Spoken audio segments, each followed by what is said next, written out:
Hello! Hello. Welcome to Now Kiss. Yay. Hi. Cats. Cats. We're gonna date some cats. So, hi. I'm Kathleen, and joining me today is my wonderful friend Joe! Hello. I'm here. Yay! I've been trying to get Joe to come on to Now Kiss for a while. Yeah. And somehow I lured you with the... Cats? Yeah, well, I mean, you know you're more of a dog person. Yeah. But there's a lot of these cat dating games out there. There's a lot. And this one, it looks kind of horrifying. Yeah, I watched the trailer and I was like, oh, I'm Ugh. sure there's a rich narrative. I think they've developed an extremely rich narrative. Yeah. So we're gonna play Perfect Date. And as usual with Now Kiss, if we like it, we'll keep playing. I've got 2 weeks booked for this game, so we can return a second time, or if we're like, this is horrific, we can stop, based on the whims of chat. So, Yes, it's up to you. yes. Alright, take us to the corner screen, Joe.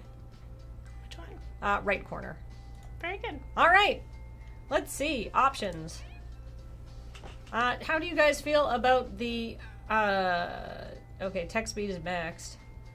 How do you guys feel about the, audio level of the game? There's a how to play, endings found. I feel like I know how to play a dating game. Oh, yeah. It's a bit quiet.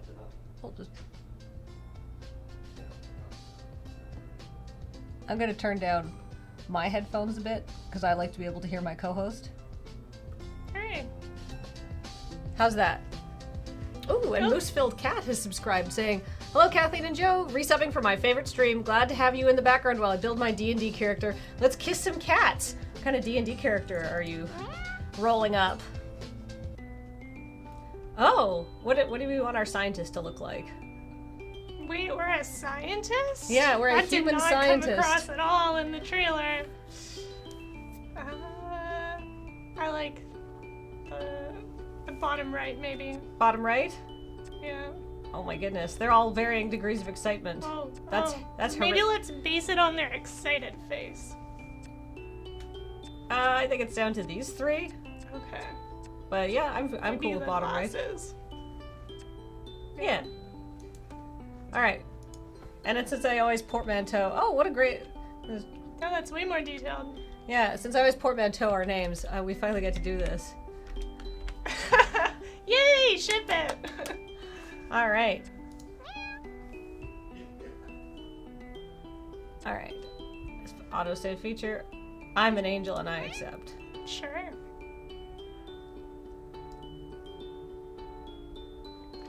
Yeah, I thought we were a cat. I think we're a scientist that might get transformed into a cat. Spoilers. I'm not sure how long... Read. Yeah. I'm not sure how long we've been sailing, but it feels like forever. I'm not feeling too well now, so it's a huge relief to hear the deck lad shout. Island approach! Make yourself ready! I'm finally here! When I applied last month, I was just another broke student living off baked beans, and I didn't really think I have a chance of being accepted to be part of the prestigious Cat Island research team. Ooh. Yet here it is. That little black dot in the distance, growing bigger by the second, is the infamous Cat Island, the place I will call home for the next few months. My heart momentarily skips a beat. What if there's been a mistake? What if they accepted someone else's application and accidentally sent the offer to me? I rummage about in my bag until I find the papers. Dear Jolene, we are pleased to offer you the position of Research Assistant to Professor Popper at our research facility on Cat Island. The position will be for an initial period of 8 weeks. Your contract will be sent separately. We look forward to working with you. Yours sincerely, Professor Popper, PhD, BSc Honors, DPG. I feel like we should have received our contract before we've agreed to this. Yeah. Ooh, Earthen One has cheered with 69 bits saying, "Welcome to Port Nyan, Zaru." Ooh, nice. No mistake. That's my name right there in the top left-hand corner. Jolene, and there's his name at the bottom, the genius behind this whole operation. Professor Popper, science genius, and my new boss! I look up from my papers to see dry land rapidly approaching before us. It seems to be surrounded by a huge impenetrable barrier, a huge barrier of impenetrable black rocks. As we get closer, we're not slowing down, and I begin to worry that we're going to crash into them. Then at the very last moment, we take a sharp turn to the left, and suddenly we're sailing smoothly towards a jetty through an opening in the rocks. Well, it sounds like dangerous boating. Mm-hmm. DPG. I don't know what DPG stands for. I blow out the breath that I've been holding and break into a smile. Nicely done, Skipper. The ferryman comes out from behind the steering wheel, ignoring my attempts at camaraderie, and shouts rather brusquely, "Take all your belongings. We won't be back for days, so don't leave nothing you'll need." Okay, Bob. "Thank you." I smile weakly at the ferryman and his son and pick up my bags, ready to disembark. We glide seamlessly up to the wooden jetty, and the son leaps ashore to tie us off. He's greeted by a bulky man in uniform, who I take to be a security officer of some kind. They're all cats. Joe. Wait, am I also Joe? You be Joe, I'll be the other dude. Sir, caught you a mouse. Then he laughed loudly, as though he said the funniest thing he's ever heard. It's very disconcerting. The security guard remains surly and turns his attention to me. "Let's be having you, then." He holds out his large hand, which I assume is an offer to help me off the boat, but as I reach out to take it, he snatches it away, throwing me off to balance so that I almost fall over the side. What a great start. ID card? Oh, I see, of course. I reach into my back pocket and hand over the laminated card I was given on the mainland.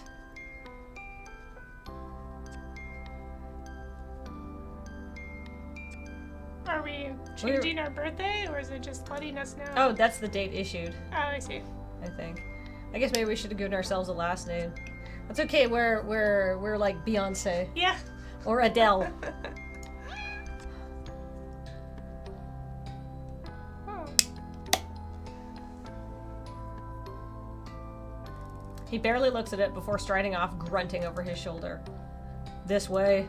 What did we interrupt him from? No kidding. I follow him down a dirt track path and get my first proper view of the island. It's beautiful, lush, and green. I'm already under its spell. After no more than a couple of minutes trekking, we're in base camp, which consists of an assortment of tents and huts. Among them are two more solid-looking structures, one larger and one smaller. I presume these are the labs. The whole camp is modern but functional. It reminds me of an army outpost. I'm struck by the lack of people. In fact, there's no one around apart from an older woman sitting outside, peeling a pile of potatoes. I smile and give her a little nod, but she just stares back at me.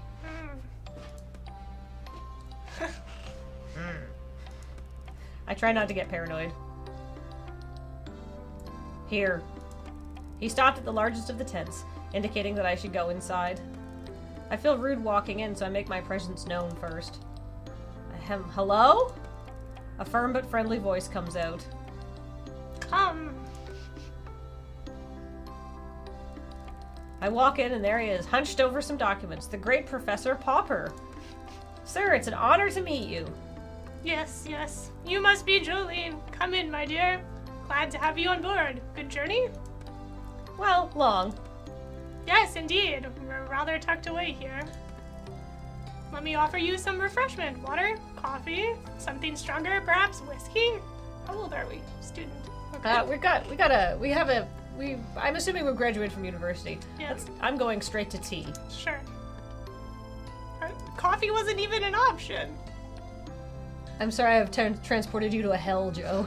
He just offered us coffee and then it wasn't there. I've got my own.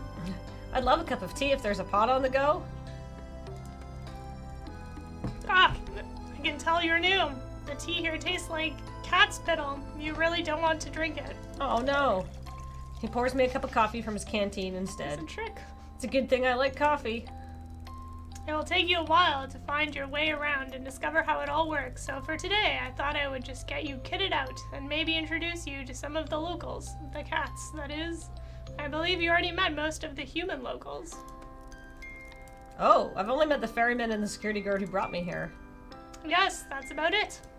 And the lady outside? Ah, Miss Marigold. Her and her husband are the caretakers. Wonderful couple, the Marigolds. You'll meet them before too long. We're a tidy little family here, Jolene, and I'm sure you'll fit in nicely. Thank you, sir. I hope so. Seems so It's creepy like to me. Stardew vibes almost, except we don't know what's going on. Okay, so, first things first. This is your basic kit. He begins going through a pile of things on his desk, explaining each of them in turn. This is your backpack. Thanks. You can put everything in it. We will be going on plenty of field trips, so it'll be very useful. As will your own water bottle. Some disinfectant, hand spray, going camping. These are all heavy-duty reinforced gloves, which are essential when taking cats out in the wild. Don't want any scratches from felines we don't know now, do we? I suppose not. I shove each item into my new backpack as he gives them to me. Likewise, these goggles are to be brought along on all field trips, this lot here. He indicates to a small pile of what looks like laundry. His basic uniform, lab coats, masks, stethoscope, etc. Curly Turnips has subscribed for 15 months in a row! Welcome. Portable first aid kit, camping knife with all tool attachments. Finally, and without doubt, most importantly, cat nap? This! He holds up something that looks like a lot like a mobile phone, except it clearly isn't one. This is your catalog. It's a Pokedex. Yes. Catalog? Yes, the name comes from its earliest version. It was initially designed to record and store data on the cats, scan them, and log their details. But as you see, we've come a long way since then. Now you can use it to communicate with the rest of our team. I've added everyone's contact deals for you. Listen to music, take photos. There's even a pen that comes with it to insert microchips in the pen to the back of the cat's neck so we can keep track of them. It is a very valuable piece of equipment, Jolene, and I need you to protect it above all else. Do you understand? I guess there's no cell service here on the island, so your actual phone is useless. Yeah. He's looking at me directly in the eye and clearly expects a response. Yes, sir, of course. I will look after it. Good. You'll get to know all the functions as you go along, but for now, I suggest we take a stroll out and see if we can't find a few friends to introduce you to, so you can try it out.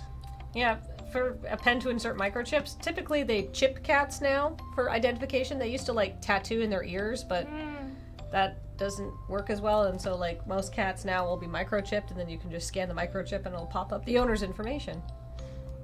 We're the owner of all of these cats. Yeah. He hands me the gadget. I feel a bit nervous taking charge of it, but also really keen to have a go.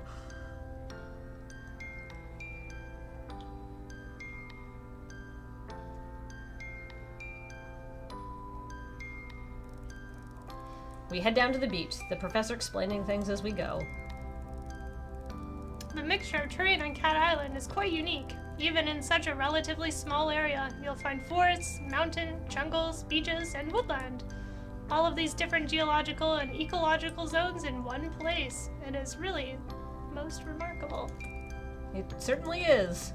Even the lack of wildlife is, in itself, quite remarkable. What do you mean, Professor? Well, put simply, there is a type of force field that surrounds the island, disallowing anything to enter. You mean literally anything? Absolutely. No birds, fish, or creatures of any kind can penetrate it. Forgive my lack of intelligence on this subject, but, we're here? The professor lets out a disconcertingly loud laugh. Ah! I see what you mean. Well, there is of course one small break in this invisible wall, and that is where we built the jetty. But let us not get too bogged down in all that is right now. What you need to know is that basically the island is shaped like a peanut. He's picked up a nearby stick and draws a simple map in the sand. This, our end of the island, is very well known to us now. We've been researching here for many years. The other end is not so familiar to us. We've encountered difficulties that have hindered our progress in the region.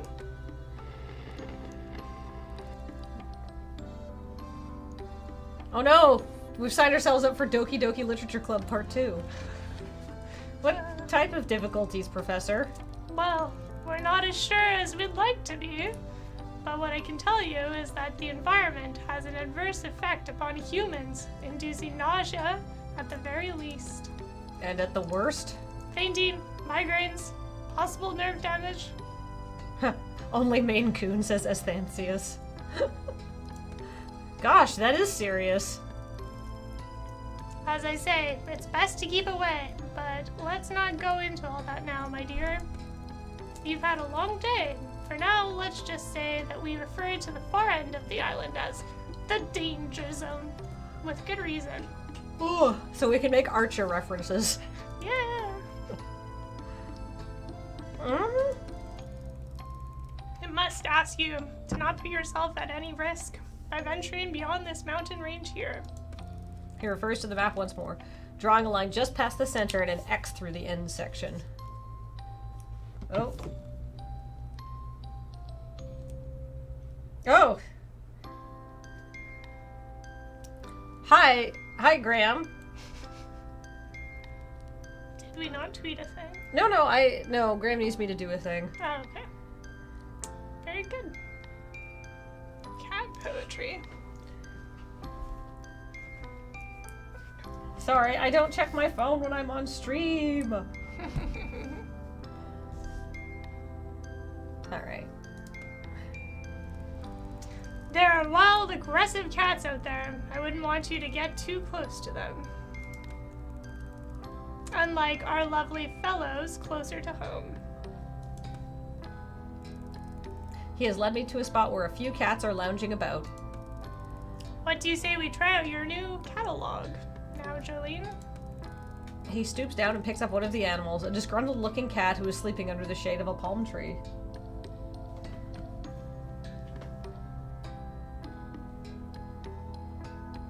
One sec. Sorry, guys. I might have to pause the stream for a couple minutes while something happens at the office. I'm sorry for the interruptions here.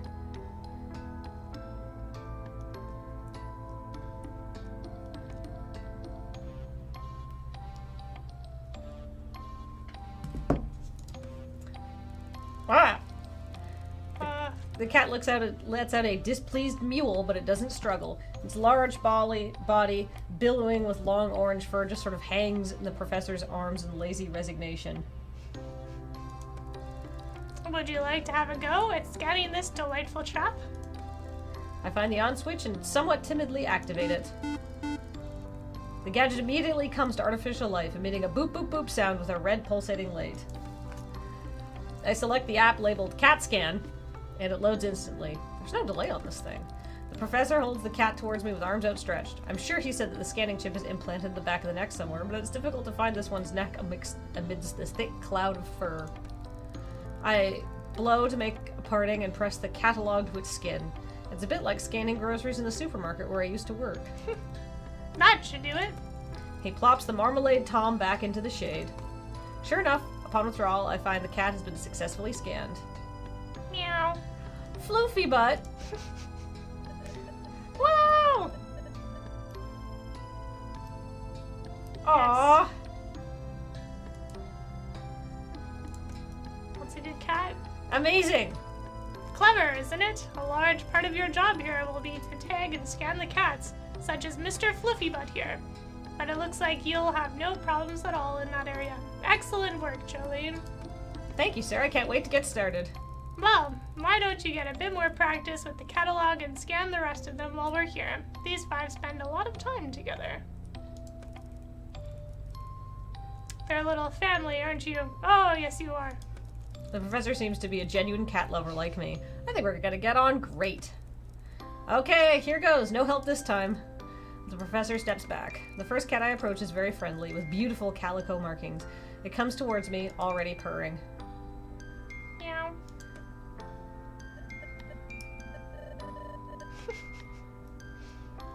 Aww. Trixie. Next is an elegant, sleek, hairless cat sitting gracefully in the sun. She doesn't pay me much attention and allows me to scan her with minimal fuss. Meow. Snooty booty. Oh my. I like their derpy little Pokedex capture face. The fourth cat I approach is a noisy one. Meow, meow, meow, meow, meow.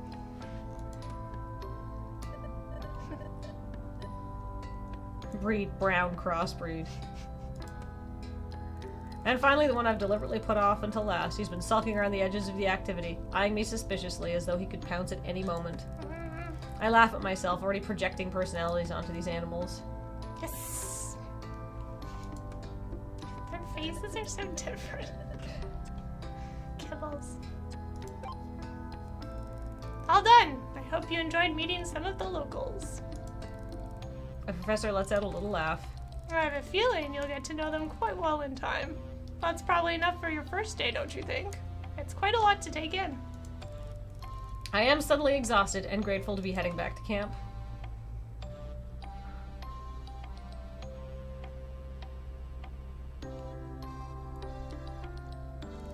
It's quite late by the time I've unpacked my things and settled myself, but I want to write my journal entry before I sleep.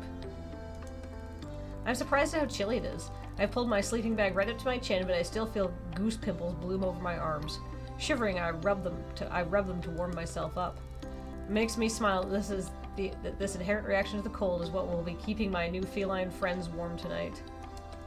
My eyelids close, thinking of cats and the island and the professor. The world around me drifts away as I float up into a dream. I guess we snore. I'm not sure how long I've been asleep, but I awake with a violent jolt that leaves me sitting bolt upright. It's too dark to see anything, but I hear rustling, and then a strange electronic noise, one that in my sleepy confusion I can't place it right away. The catalog! Acting on instinct, I scramble to my feet and follow the noise out of the tent. I look around me, and my fears are confirmed when I catch sight of a pulsing red light getting fainter in the direction of the forest. I snap into action, running as fast as I can.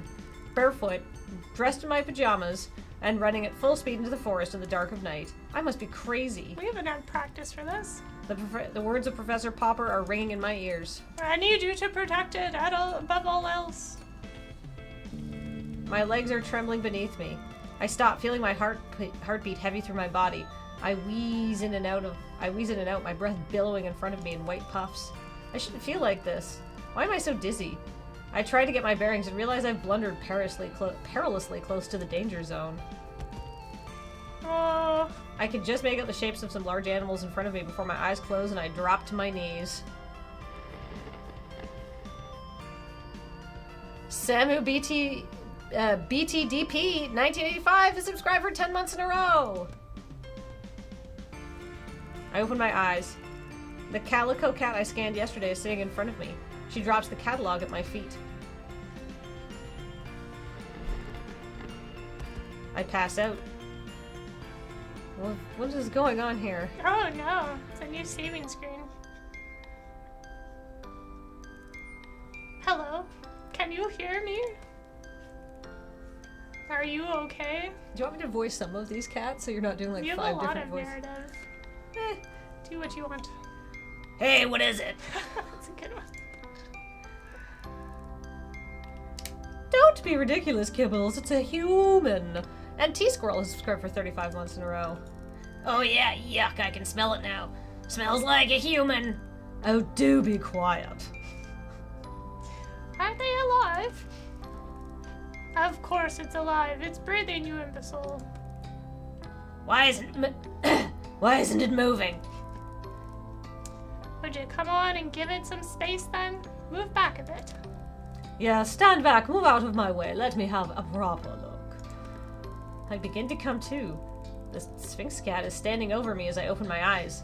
We stare at each other for a moment while I try to take in what's happening. Is this one defective? Oh, I feel sick. I'm gonna puke. The cats watch me intently. Am I going insane? Oh, ouch, my head. What is it chattering about? They're scared and confused. Let me talk to them. I'll do these two cats. Yeah. Human? Are you alright? You! I remember, you took my catalog. Oh, but I gave it back to you. It's back in your pocket now. I reach into my pocket and realize my hands are scratched to shreds. Ow, ow, ow, ow, what's wrong with my hands? I try to stand. Ow, ow, ow, my feet, what happened to me? Yeah, I guess that's from all the climbing. I told you it wasn't ready for that. What's that? Ready for what? Its anatomical structure is far too delicate.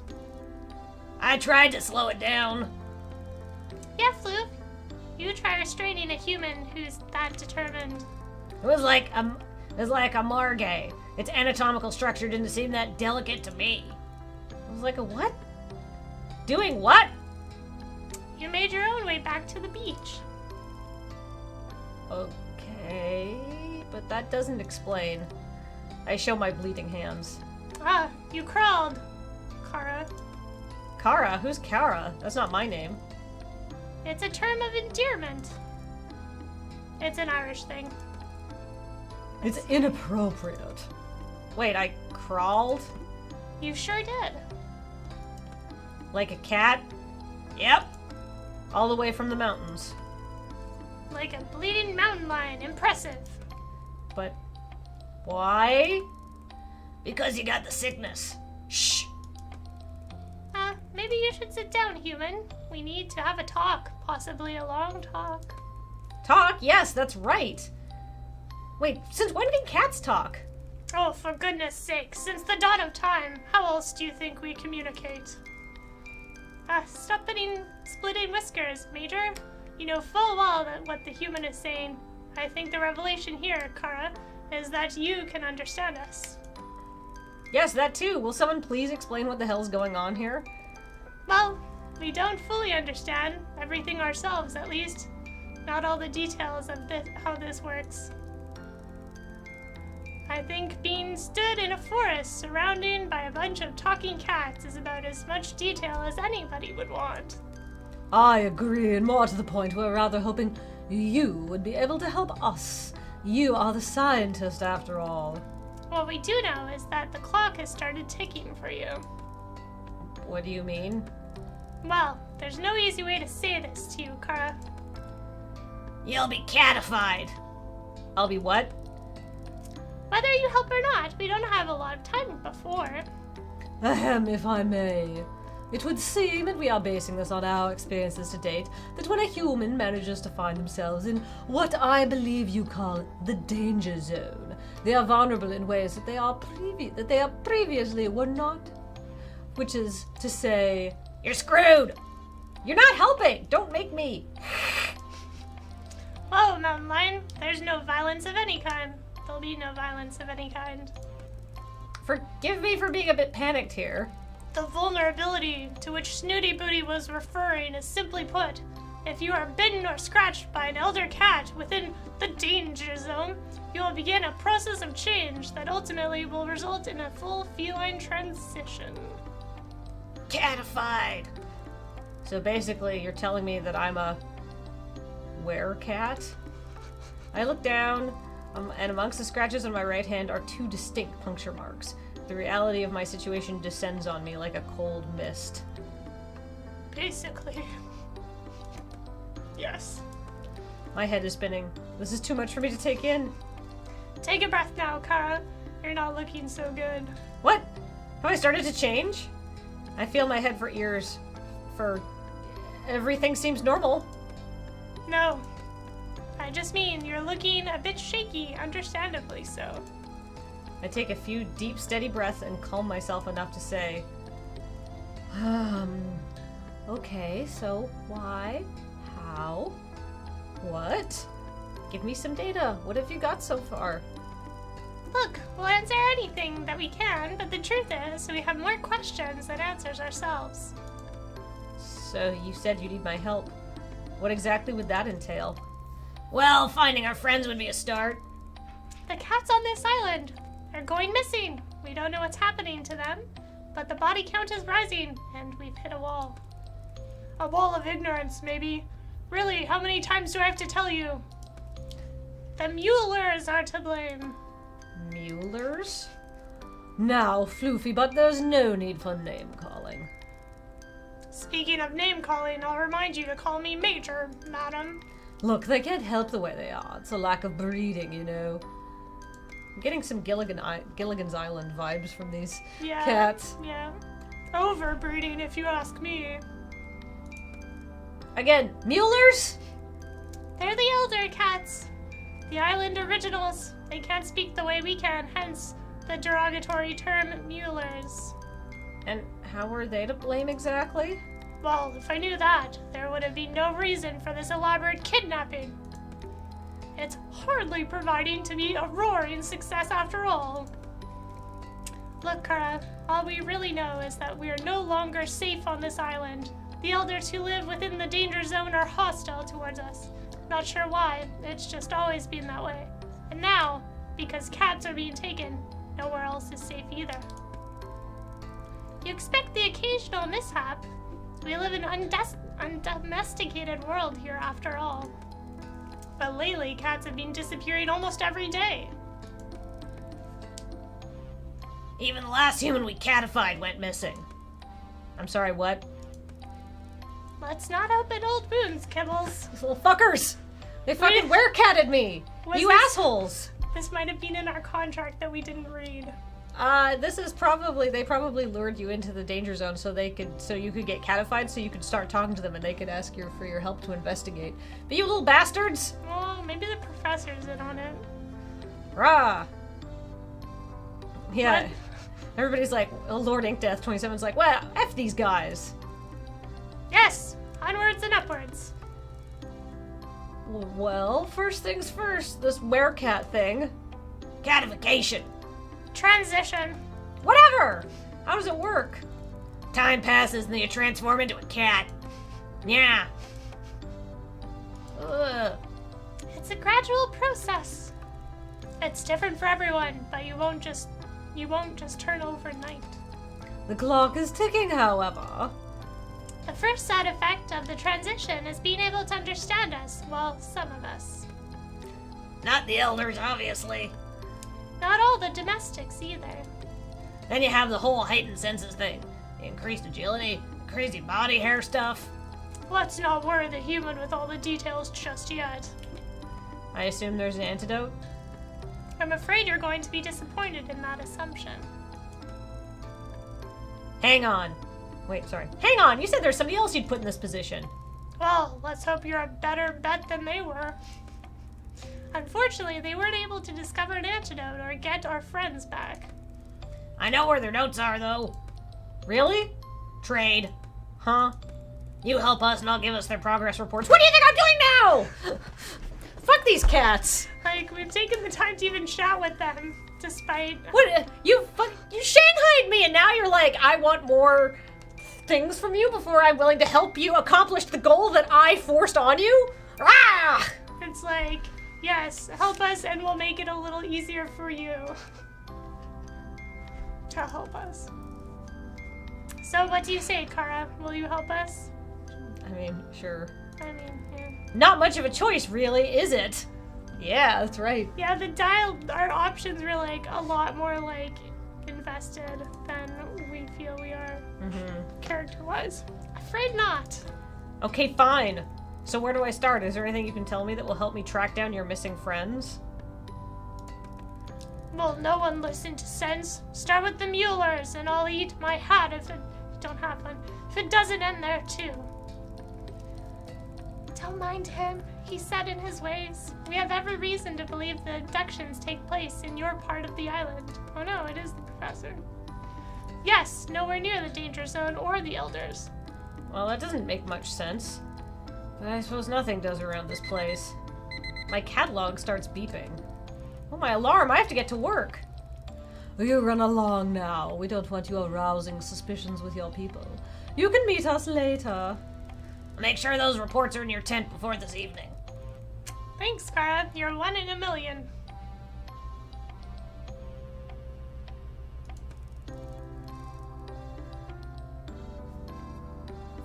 Imagine the odds are far greater than that, given your new health status. Go! And thanks from all of us. Oh, we haven't done anything yet. We haven't even started our first day.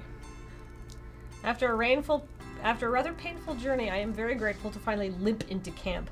I have just enough time to get myself tied up for work, and I'm about to peel off my filthy pajamas when I hear my catalog beeping. I have a message, but I can't tell who it's from.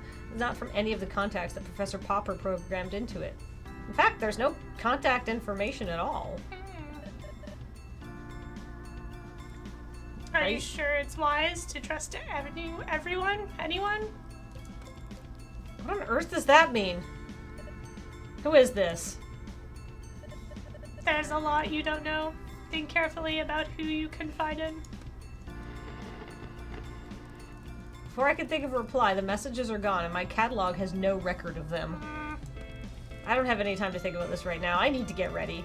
As soon as I'm presentable, I head over to the lab. I'm 10 minutes late. It doesn't give a good impression on my first morning. Oh, plus we're all scratched up.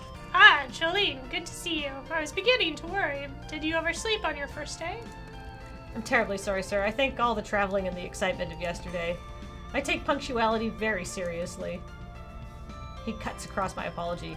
Not to worry, it's perfectly understandable. You'll find him quite relaxed about most things. As long as you get the work done, I don't mind much what hours you keep. Thank you, sir. So, shall we get started? My goodness, what on earth happened to you? He's looking at the scratches all over my hands. Oh, I fell and tried to save myself by grabbing onto a bush. Not a secret drinker, are you, Jolene? Oh, no, sir. I'm a bit of a lightweight, to tell you the truth. Just teasing? We ought to get those hands sorted out, though. They look pretty nasty to me. He goes to the tall metal cabinet in the corner and takes out a bottle and some cotton wool. He begins cleaning and tending to my hands while he talks. For today, I'd like you to help me with a few tasks around the lab to get the hang of things. But from tomorrow, I'll let you make your own choices about how to best carve up your time. Of course, you are primarily here to carry out your job as my research assistant. However, try to make the most of your time on the island. Once your work is completed, we'll be saying goodbye. This really is a once-in-a-lifetime opportunity, so don't waste it all in the lab. Naturally, I need your help here, but I'd also like you to get your hands dirty with some field work. Make sure you spend time exploring the island. It's a beautiful place, and there's a lot to see. Take the time to get to know the cats. A full understanding of their behavior is crucial to our research. There's plenty to see and do. However, you must be careful to not overwork. Take regular rest and relaxation. We don't want you to burn yourself out now, do we? I'll try to get the balance right. That's the spirit. So there you are. He's done a first-class job on my wounds, and they aren't bothering me nearly as much. I spend the rest of the day with the professor, getting to know how the various pieces of equipment in the lab work, finding out where everything is, and learning some of the basic duties I will be performing routinely. By the end of the day, I'm exhausted. I make my way to my tent. I'm about to flop down on my bed when I see a package poking out from underneath it. It's the reports that Kibbles promised to deliver. The cats were right. The previous person barely made a start on producing an antidote. I'm gutted and worried. What if I can't do any better? Will I just turn into a cat? I decide that's not an option and resolve to get going on my own research into it tomorrow. My instincts tell me that the cats will be a good starting point. I have a feeling they know a lot more than they're prepared to tell me. I need to gain their trust and see if I can get them to open up a bit. I'm sure I'll make more progress if I focus on one at a time. I'm optimistic that one-to-one sharing will prove fruitful. It's a small glimmer of hope. Tonight, I'm not fit for anything. I can barely even write in my journal before I fall asleep.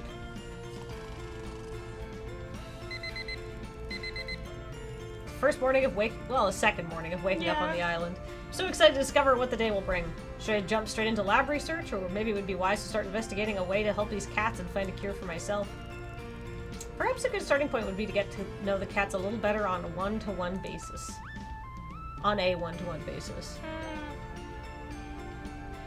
Alright. New job. Oh. So I can recon, research, or romance. Okay, so there's some sort of like time aspect. Yeah. Or else we'll fail and we'll turn into a cat, which I don't know. And I can rest That's to a reset goal. my hearts. Yeah. Let's do some recon. I'm curious. How did we, yeah, danger zone's not very far away.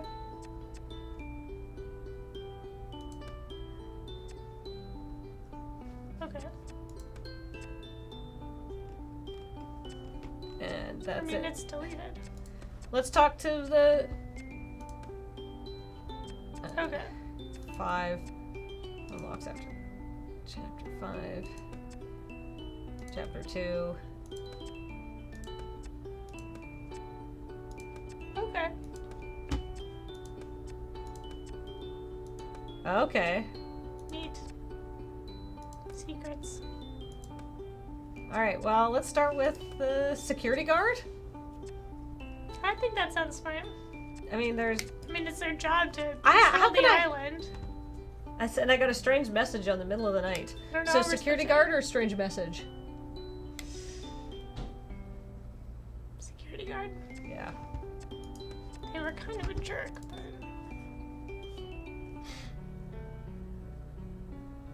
I've been staring at the back of his head for a long time now. Too long. I'm starting to feel creepy. I just don't understand it. All he does is sit in that chair by the dock, eating egg sandwiches and doing crossword puzzles. How does a man like that become the security guard for a place like it's a this? retirement job. As far as I can tell, his job consists of greeting the boat to make sure nothing unauthorized gets on or off, picking up supplied deliveries, and occasionally taking a long, lazy lap of the island to make sure everything's secure? No. I wonder what he knows about the research that goes on here, if anything. He doesn't seem to be interested regardless. I decided it's time to get to know this island bouncer and go join him at the dock. I sit next to Zane. Me on the sand, him in that chair.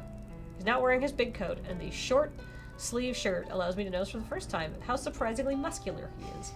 I never truly thought of him as security in the bodyguard sense, but now, squinting at him sideways, trying not to stare too obviously, I begin to see him in a new light. I pluck up the courage to talk. Hey Zane, how are you?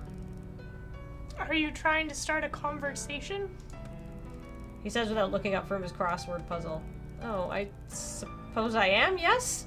I don't get to chat to humans much in my job? Research Assistant 125. He rolls out the words like he's reading them. Oh yeah, I guess that's me, so what does the number stand for anyhow?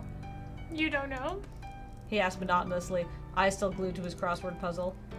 No, actually, to be honest, Zane, I don't know much at all. There's a definite lack of intel sharing on this project. Which project would that be? This one, the whole research project that's going on, is there more than one? Depends who you ask. You, I was just asking you, really. I don't understand your job. I don't need to. I don't care about things I don't need to. What do you care about? Zane looks at me for the first time. You really want to talk, don't you? Well, there's not much else to do here. Besides, I'm interested in it all. Aren't you? My interests consist of what's for dinner and when my next puzzle book's coming out. When's it coming? You get it delivered? Comes with the mail. He's back to not looking at me again. The mail? You mean the parcels? And the letters, yep. The letters? Who would go to the trouble of sending mail all the way out here when we have email? I laugh, but Zane looks very serious.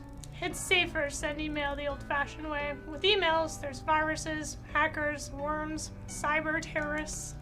I get the feeling that he's not very tech-savvy. Yeah, but anyone could open and read a letter, right? Not if I'm around. And besides, who would suspect that something important would be in a fragrant pink envelope? I'd want to open that. There's an awkward silence. Of course, being my usual socially inept self, I'm desperate to fill it.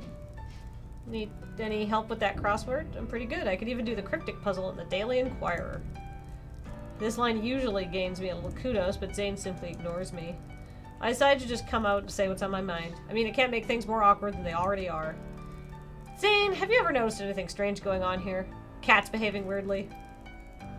Zane suddenly looks up, his eyes locking straight on mine, unwavering and hard. No, have you?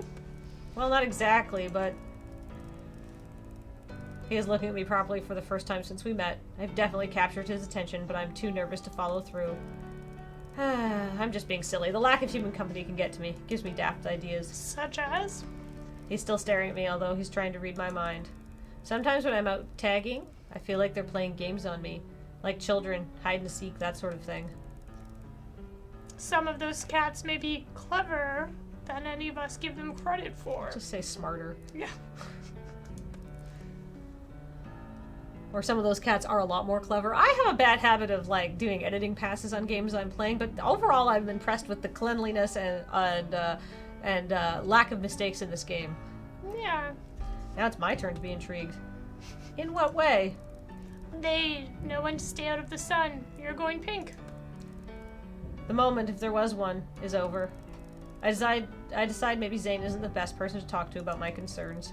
Feeling unwanted and slightly dejected, I decide to head back to camp. I stand up and brush the sand off me. What's a 5-letter word for salute? Solitude. Oh, solitude. Alone. Alone! Yeah!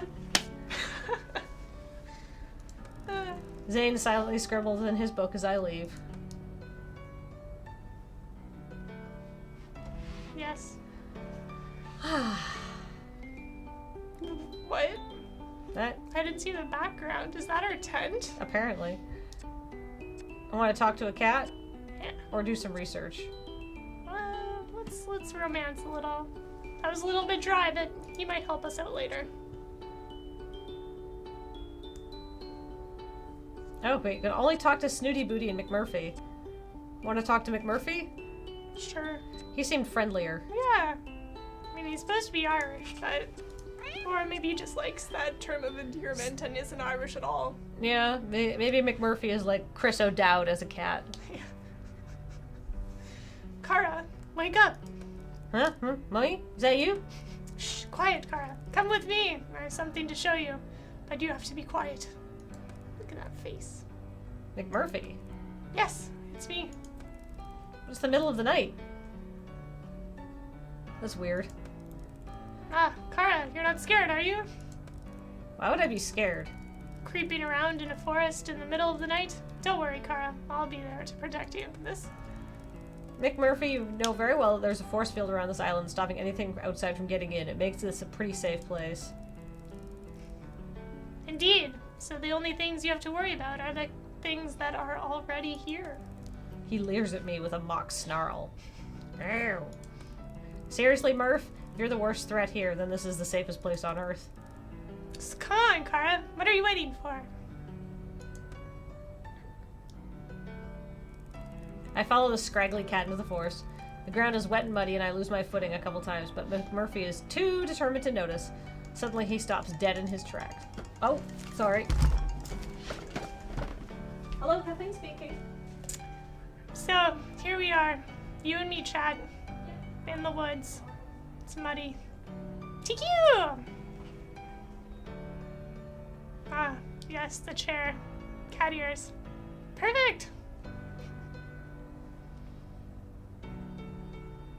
I feel like we really jumped into this date all of a sudden. Protect us, Joe. Yes, I'll protect you.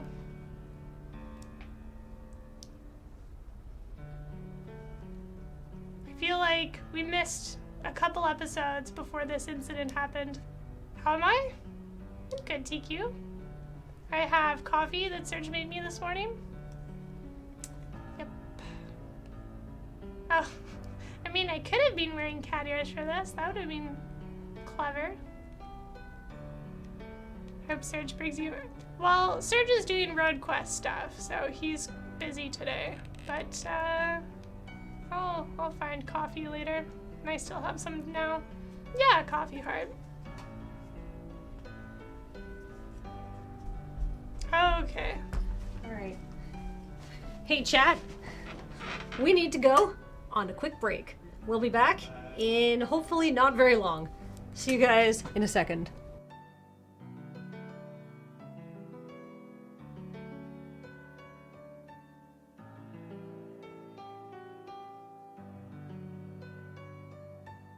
We're back! Hello. We can actually just go to right corner, Joe. We're back! Hi! Yes! Sorry about that. As I posted in chat, our Moonbase Mark V thank you all is being installed. And so Graham asked me to get some B-roll of that. And so I can't get B-roll and stream at the same time, but Paul arrived! So he's gonna be getting B-roll. And while we're away, Chicken Ace 11 cheered with 100 bits, say, so you have something to read while sitting around in the woods with a cat. Yay. Alright. McMurphy says, here we are! Here we are. Where is here, McMurphy? He ignores my question, starts digging into some mud and leaves on the ground. Almost got it. Could use a hand, Kara, if you don't mind. Get these leaves out of the way. That's it. Here we are. Okay. You keep digging until there's a fairly deep hole in the ground. My arms and night clothes are covered in mud and leaves, and McMurphy looks like a bog monster in the darkness. How did it go to night all of a sudden? I don't know. I was saying I felt like we lost a few episodes. Yeah, I feel... when we chose date. Yeah.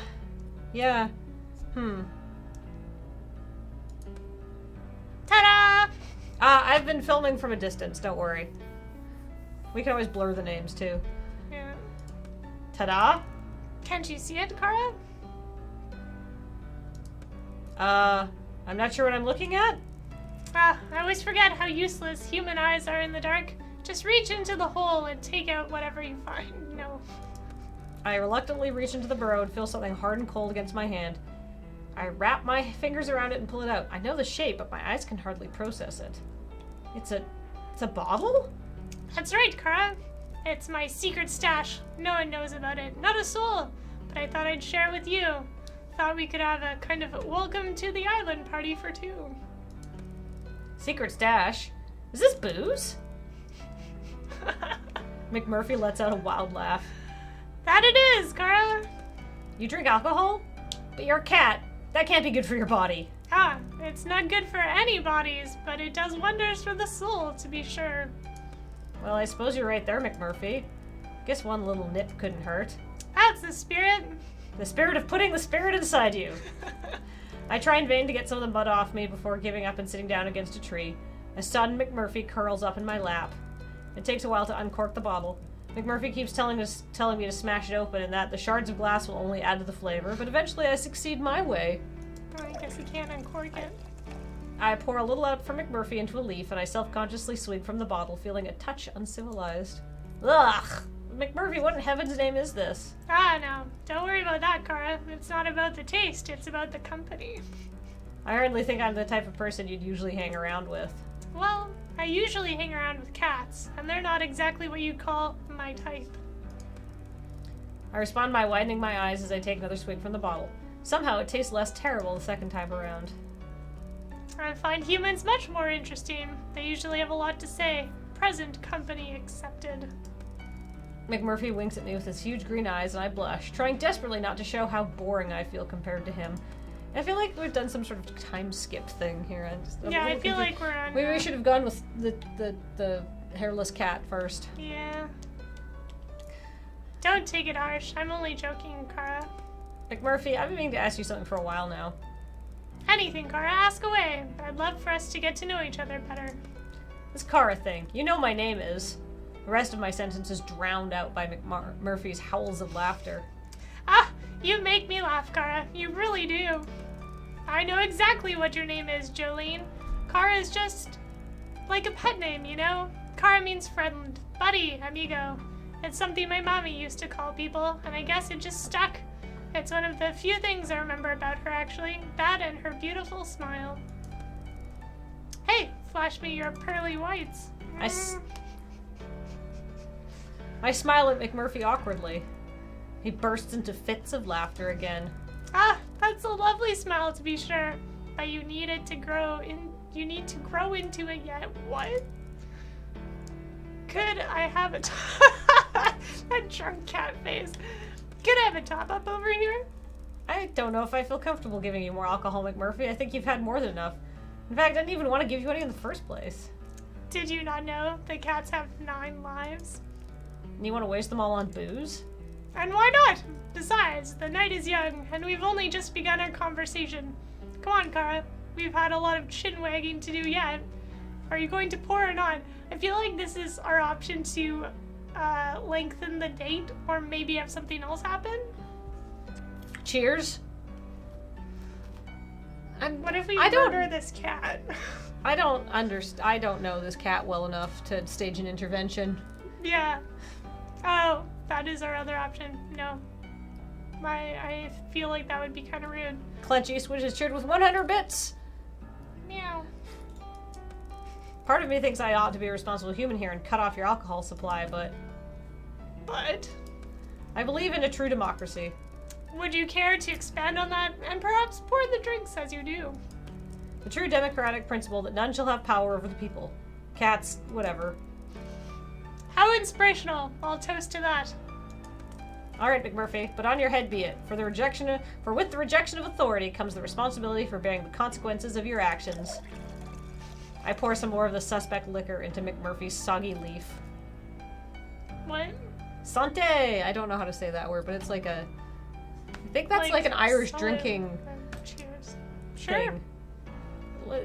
Let's not talk a little bit about how this cat's just basically like a comical Irish stereotype. I guess. I didn't really read them as that, other than the fact that Their name is McMurphy. said it was like an Irish fond expression. Mm-hmm. I like their little tuft, though. I don't know how things work in cat protocol, but in human terms, you are very mature. No, wait, very grown adult. Oh, fiddlesticks. You're over a certain age, and as such can take responsibility for your own choices. I like it. Spoken like a true libertine. Professor Clary Sage, subscribe for 3 months in a row. Well, I wouldn't go that far, but I can shake my tail when I feel the vibe. I can't believe I just said that. This stuff is stronger than it looks. My proverbial hat is off to you. He's wearing a fedora. I feel disproportionately pleased that Murph has paid me a compliment. Say, Kara, have you ever been in love? McMurphy, that second leaf has gone straight to your head. The cat smiles slyly. Good morning, Texan. Ah, I'm going to take that as a yes. Are you still with them? Well, I was never technically with them to begin with. Ouch. Well, it's definitely their loss. Oh, I don't think so, McMurphy. We never actually met. You're not saying it. You're not saying you're one of those, internet stalker types, are you? Them catfish and that Kibbles tells tales of. No, McMurphy, gosh. It was Bowie, okay? I was in love with David Bowie, you know. Yes. McMurphy frowns and shakes his furry head. Ah, see those eyes so green? I can stare for 1,000 years. You know. That's a charming song, but I'm afraid I have no idea what's going on anymore. Oh, come on, McMurphy. Everyone knows who David Bowie is. Red hair, lots of makeup, one blue eye, one brown eye. Technically, he had 2 blue eyes, and he had an injury to one of them. I think it was his left eye, actually, when he was a kid that caused his pupil to no longer be able to dilate. So that's why people thought he has one dark eye and one light eye, because he has one, like, super dilated pupil that was stuck that way. I had no idea. Yeah.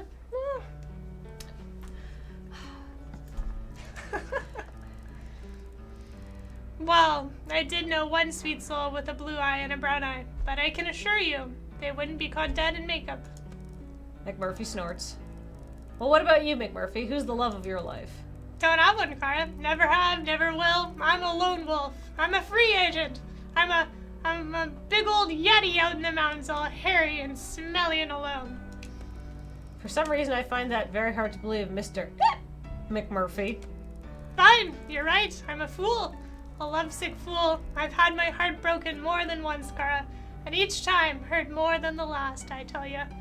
The thing is, though, Kara, I can't remember a thing about any of them. Any of what? I don't know. What are we talking about? David Bowie? Ah, that's right. So tell me how the two of you met. McMurphy, I think I'm drunk. What the hell have we been drinking? Ah, leave me alone. I haven't touched a drop. Ugh, I think I'm gonna vom. I wake up in the forest with a half-empty bottle in my hand, and McMurphy is nowhere to be seen. How did I get here? I can't remember a thing. I look at my catalog. Whoa, was that really the time? Crikey, I need to get to work. Good thing we're left to do whatever we want now. How did I lose a whole day? I don't know. It's a little disconcerting. Whatever, do some research? Yeah.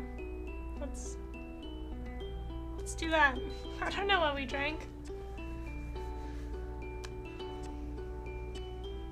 So It looks like we have some new ones. Chapter 1, Chapter 2, Chapter 3, Research 1, Research 4, 6, 7, 3, 13, 5, 10.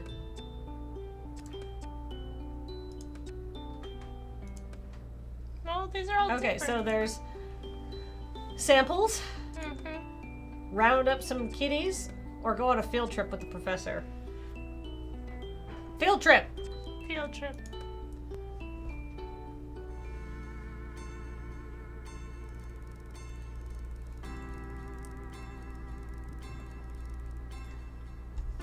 Professor Popper told me, okay, I get it. So it's not so much a day structure, is that we have to rest to restore hearts. Yeah. Interesting.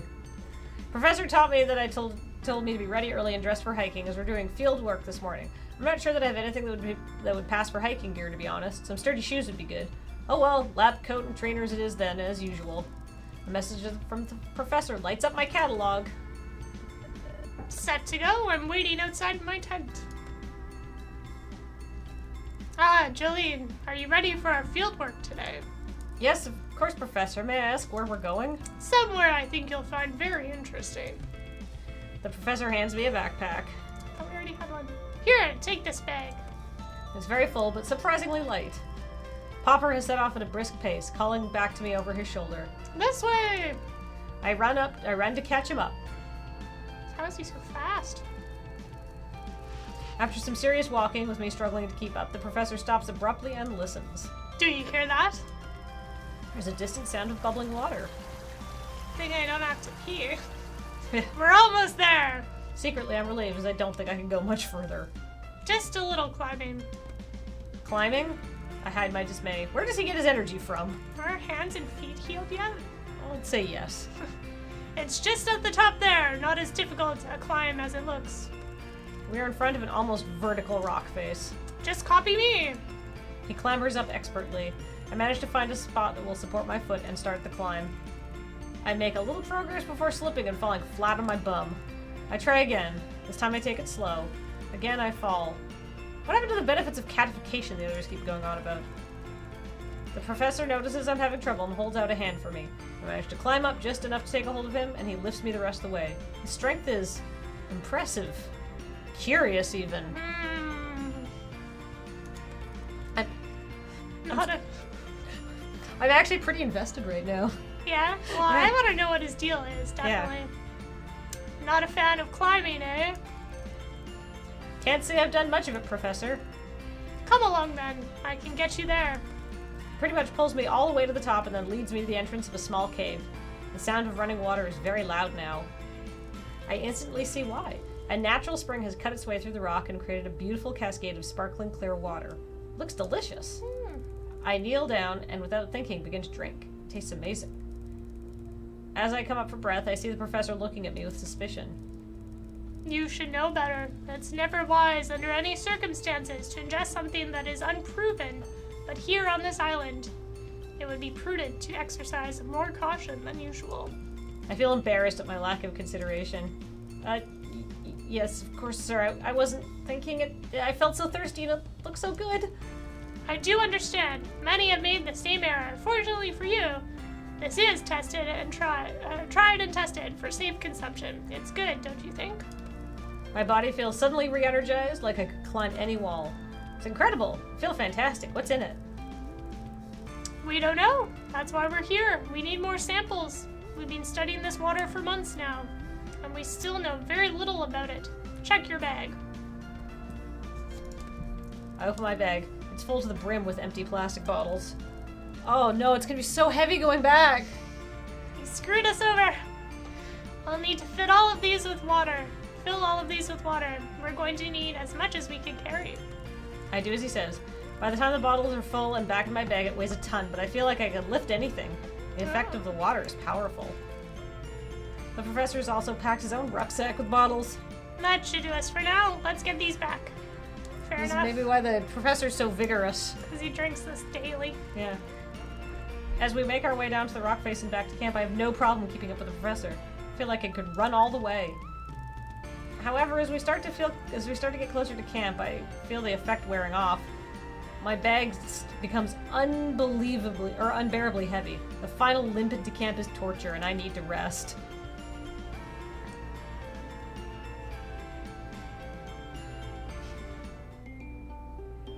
Oh, that's weird.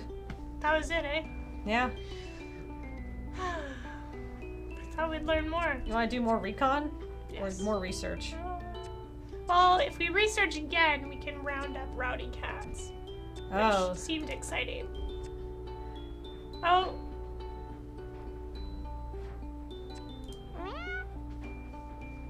I guess we rest? Yeah, maybe we'll get like another cat feature if we let our hearts get too low. You have a lovely nap and wake up feeling revitalized. Your energy has been restored. Magic.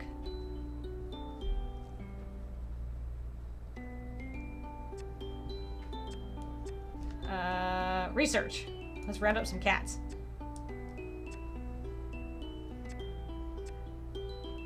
What's this one? Nope. 5. They're rowdy. It's a sunny afternoon and most of the cats are lazing on the beach. Perfect, like shooting fish in a barrel. I double check my supply list.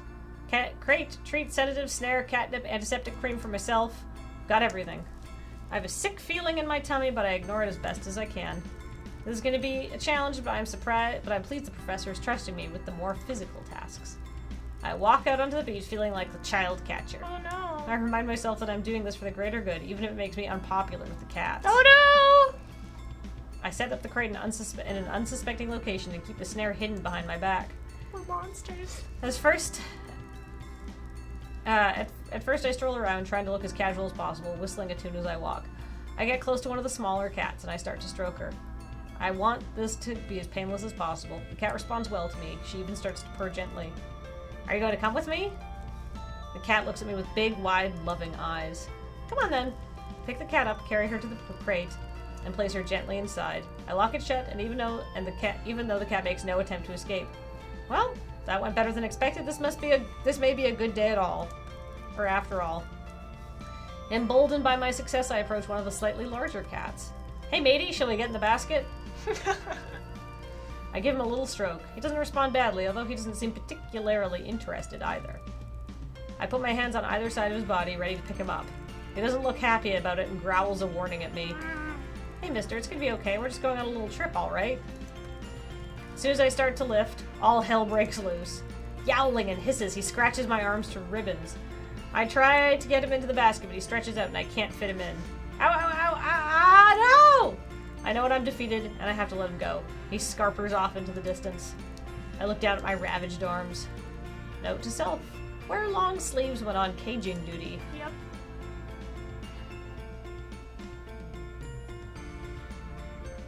Well, I thought it was going to be, like, fun, not, something to feel guilty over.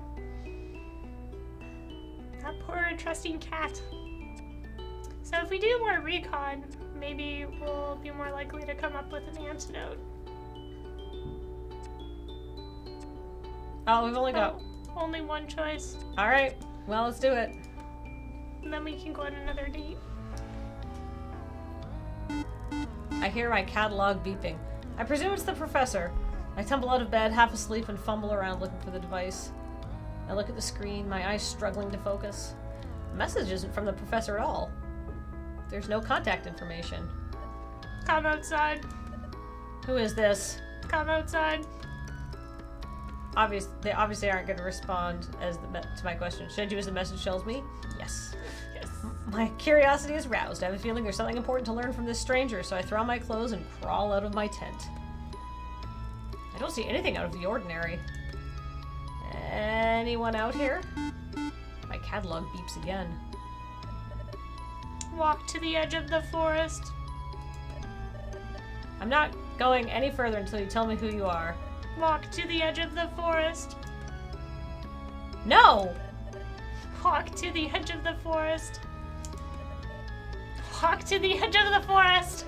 Walk to the edge of the forest. Stop it! But now I realize I have walked to the edge of the forest. No! At the edge of the forest, I see something on the ground. As I get closer, it becomes clear that it's a small posy of flowers. This is definitely a UK game. That means a tiny bouquet. I gingerly pick them up and notice that several of the flower heads are missing. My catalog beeps again. Follow the petals. That's when I see the trail of little orange petals, the same color as the bouquet I'm holding. Well, I've come this far, no turning back now. I begin to walk, and I'm nervous, so I call out. Hello? No answer.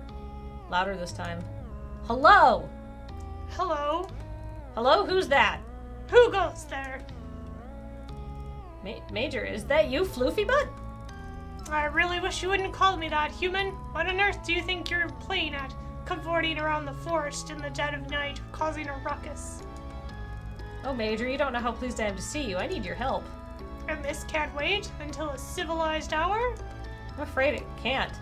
I'm not the one investigating this. I've been getting messages from an anonymous source asking me to follow them into the forest. Look, they've left this trail. Ah! Candela Martima, marigolds, herb of the sun. They're said to represent creativity, though some believe them to be symbols of cruelty and grief. Marigold. That's the there's it's Mrs. Marigold and her husband. Oh. We're talking to Mr. Marigold. Your knowledge is always so impressive, but I have to say on this occasion it's not very comforting. Floofy Butt goes striding off with purpose. Come along then, Jolene. Aren't we going to follow this trail or not? I shuffle awkwardly behind him. Before the sun comes up, eh? We continue on for a short while and notice the petals are getting more sparse. It's becoming difficult to see them until eventually they seem to run out and we find ourselves at a small clearing. Well, it appears somebody has been playing a joke on you, Jolene. I sadly agree. This has been nothing but a wild goose chase. Seems so, Major. I'm sorry for dragging you into this. Let's get back to our beds before we waste any more precious snooze time on this fool. We have a rain cloud. This is sad. So cute. I turn to Floofy Butt, and I notice that his back is arched and his fur is puffed up, making him look even more floofy than usual. Something wrong, Major? You tell me, human. Does that pile of rocks look suspicious to you? Amongst myriad rock piles, I noticed a small, contrived-looking cairn. Floofy Butt's right. It looks far from natural. It looks like it's asking to be inspected, Major. Well, get to it, Jolene. You're the one with the thumbs. I began to dismantle the small mound rock by rock. It's not until the foundation stone is removed that we find a manila envelope. Major, look, it's a letter. Looks rather large for a letter, my dear. I think you ought to open it. Here or back at base? Having got you this far, I think it's only fair that I have equal share of the spoils. Spoils? Yes, perhaps we should look right now, Major. As I'm speaking, I've torn into the envelope. Well, out with it. It looks like drawings? What sort of drawings? I'm not sure, but they look quite old, antique even. But do they have value, human? Probably to someone. They appear to be sketches of people here on the island, but I don't recognize anyone. Why would someone lead me to these? How do you know you were meant to find them? Because we followed a trail and it led us here? Actually, the trail ended a while back. This could be a mere coincidence. I hardly see the intrigue in a few old scribbles. They show no artistic flair at all. Even so, I'm going to hang on to these to see if they prove relevant to whatever mystery is unfolding here on this island. Floofy Butt rolls his eyes. You really ought to focus more on the clues that matter instead of running around in the middle of the night on wild goose chases. Let's head back before anyone discovers you're missing. Yeah, TXC2, I think that's the correct guess. It's a picture of what the cats looked like when they were human. I roll up the drawings and tuck them into my waistband. I will study them when I have more time. I think Floofy Butt is probably right, but I don't want to miss a trick. Get some rest now, Jolene. Finally, a sensible suggestion. I head after Floofy Butt, struggling to keep up. I really do need some sleep. They know your name.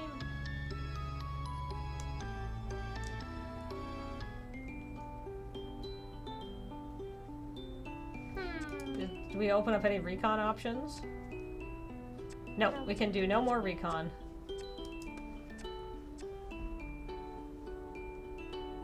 Hey, we're up to 6.9% on our antidote. Nice. Good.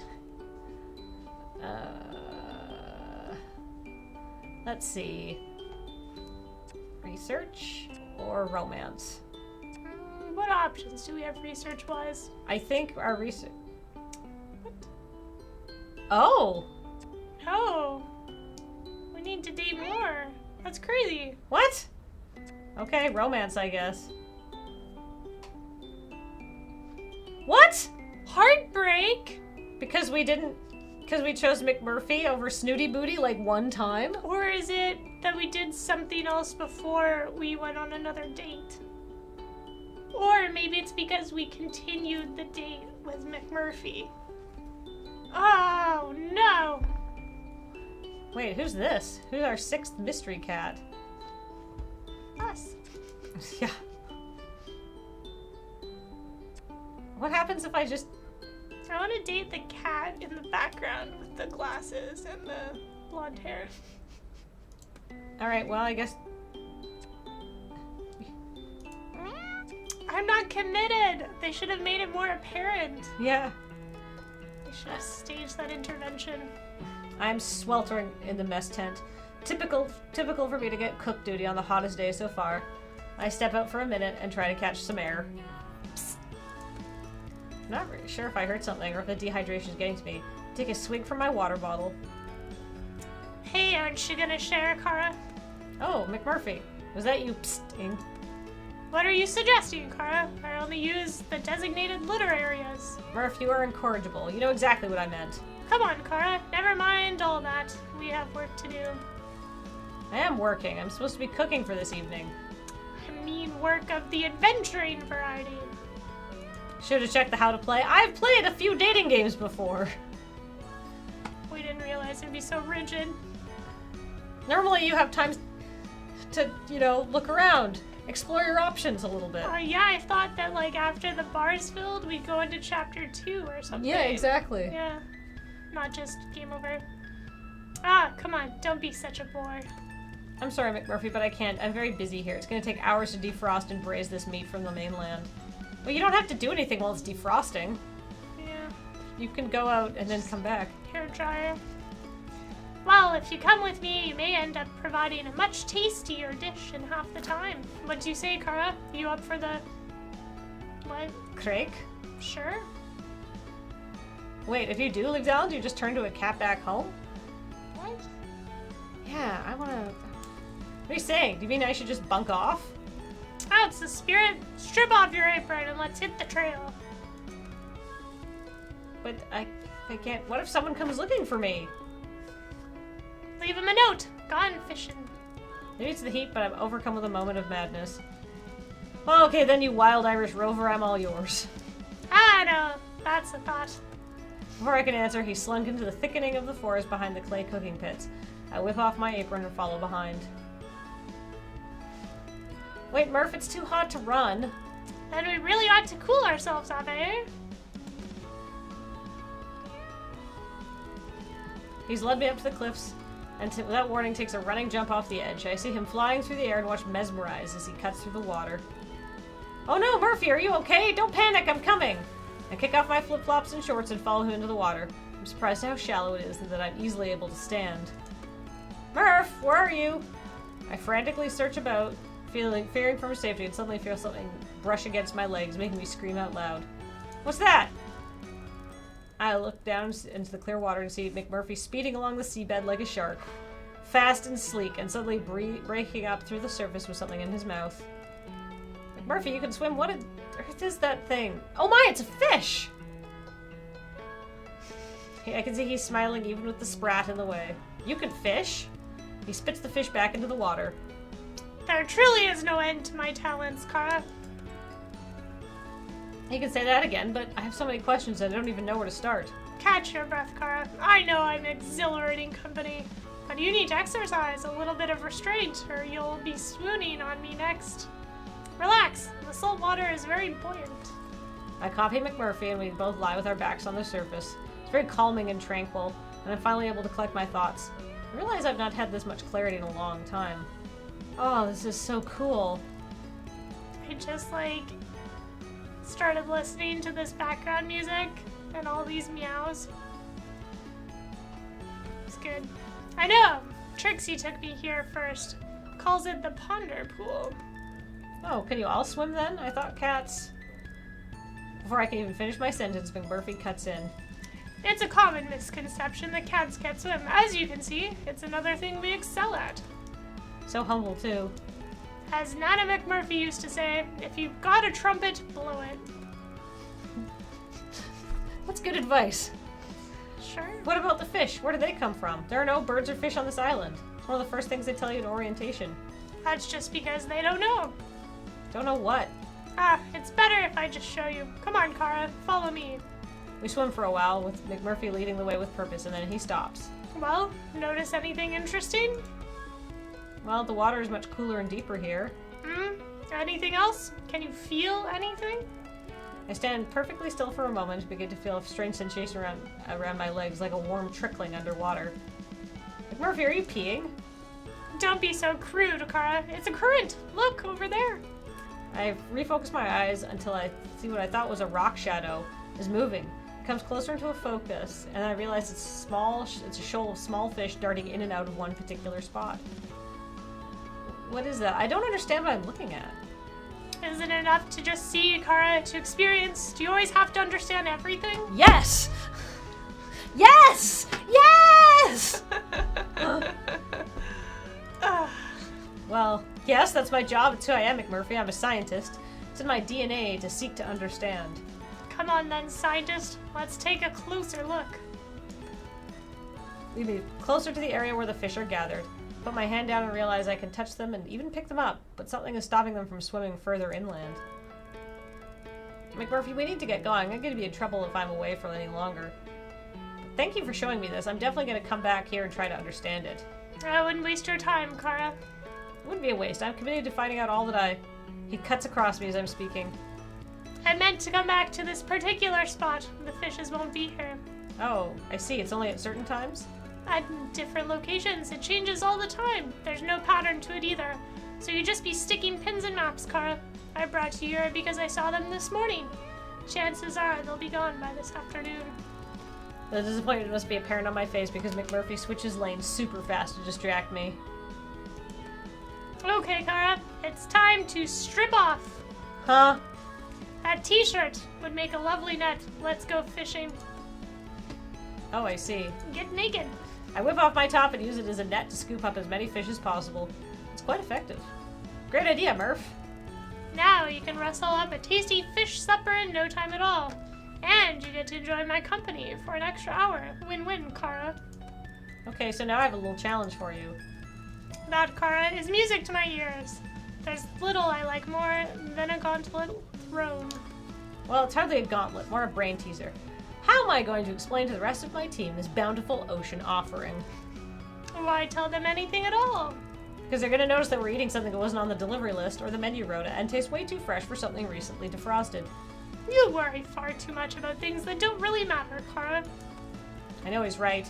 I could do with loosening up a little, but this is a pretty big dilemma, really. Maybe I ought to tell Professor Popper about this. What's the harm?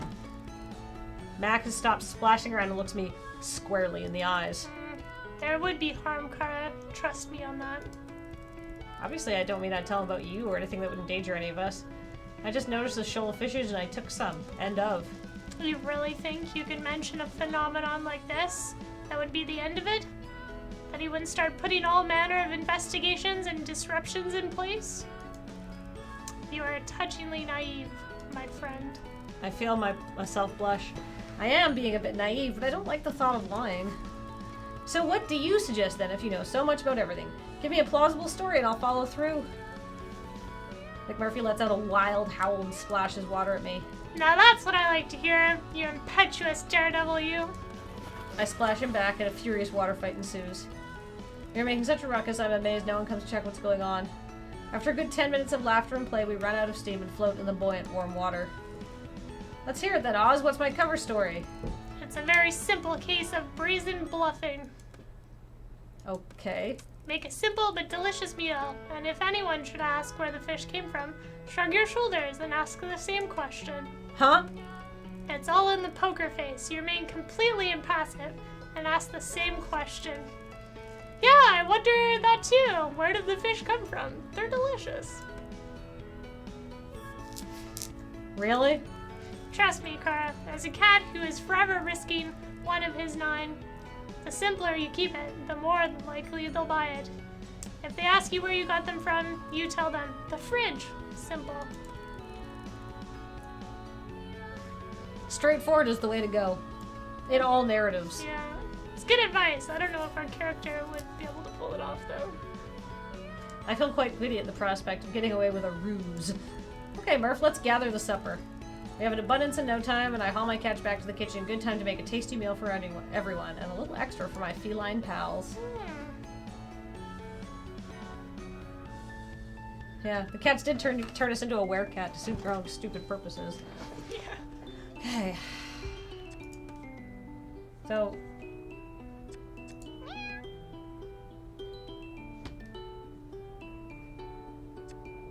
I guess we rest? That's irritating that it's like you actually have 3 hearts rather than 4. Well, we don't know what happens when you use up the last heart. Maybe, your antidote goes down. Okay, is there any more recon? No. And if we do more research... It's done.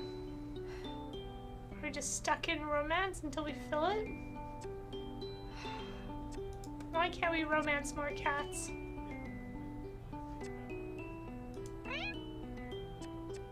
I guess. Like, maybe we have to leave and then come back to do other cats. I'm so annoyed about this snooty booty thing, because, like... We only had 2 choices. I know! How were we supposed to unlock the other ones? I don't know.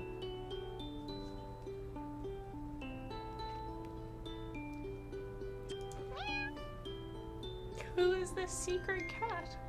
I don't know.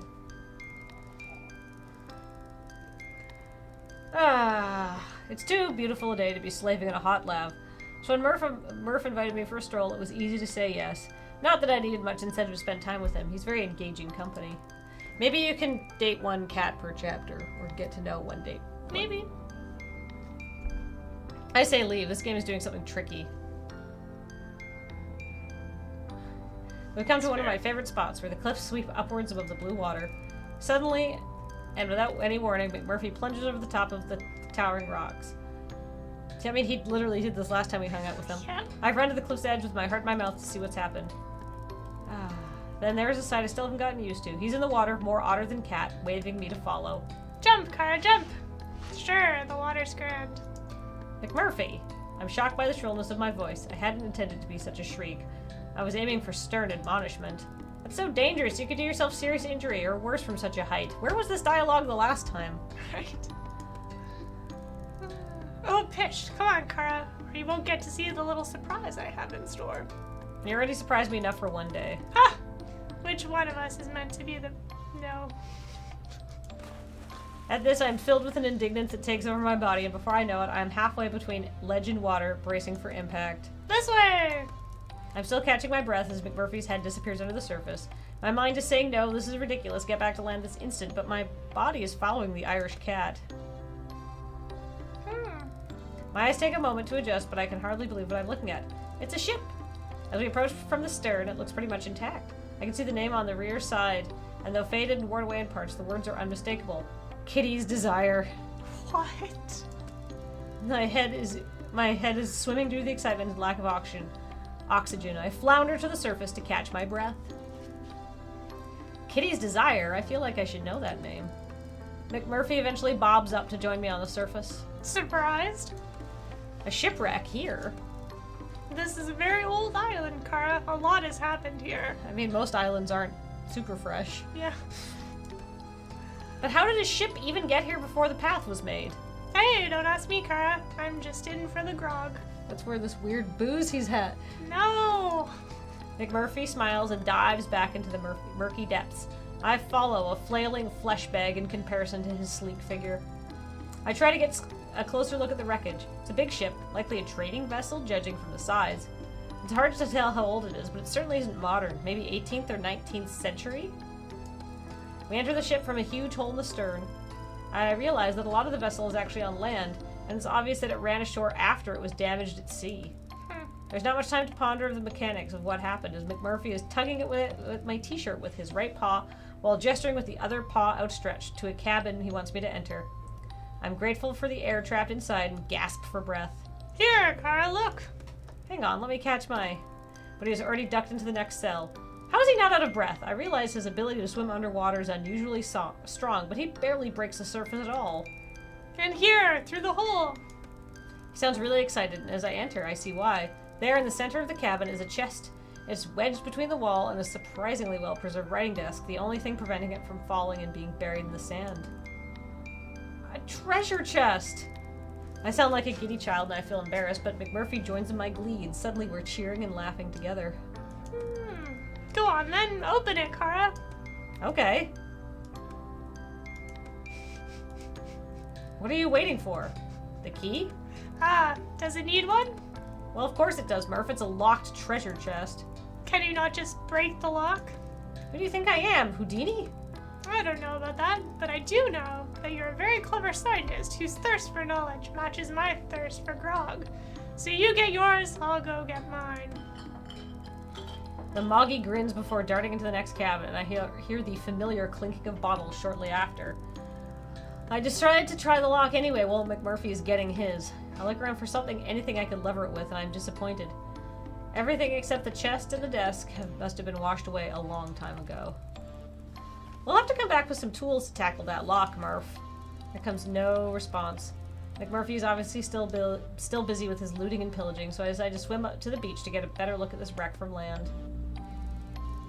When I can take in the scene properly, I can make out what looks like another large ship just a bit further down the beach. I can hardly believe what I'm seeing. One huge sea vessel finding its way to this island is strange enough, but two meeting the same unhappy fate is more than my brain can process. The proximity of the pair would suggest a collision of some time. Possibly the second vessel could have been a pirate ship?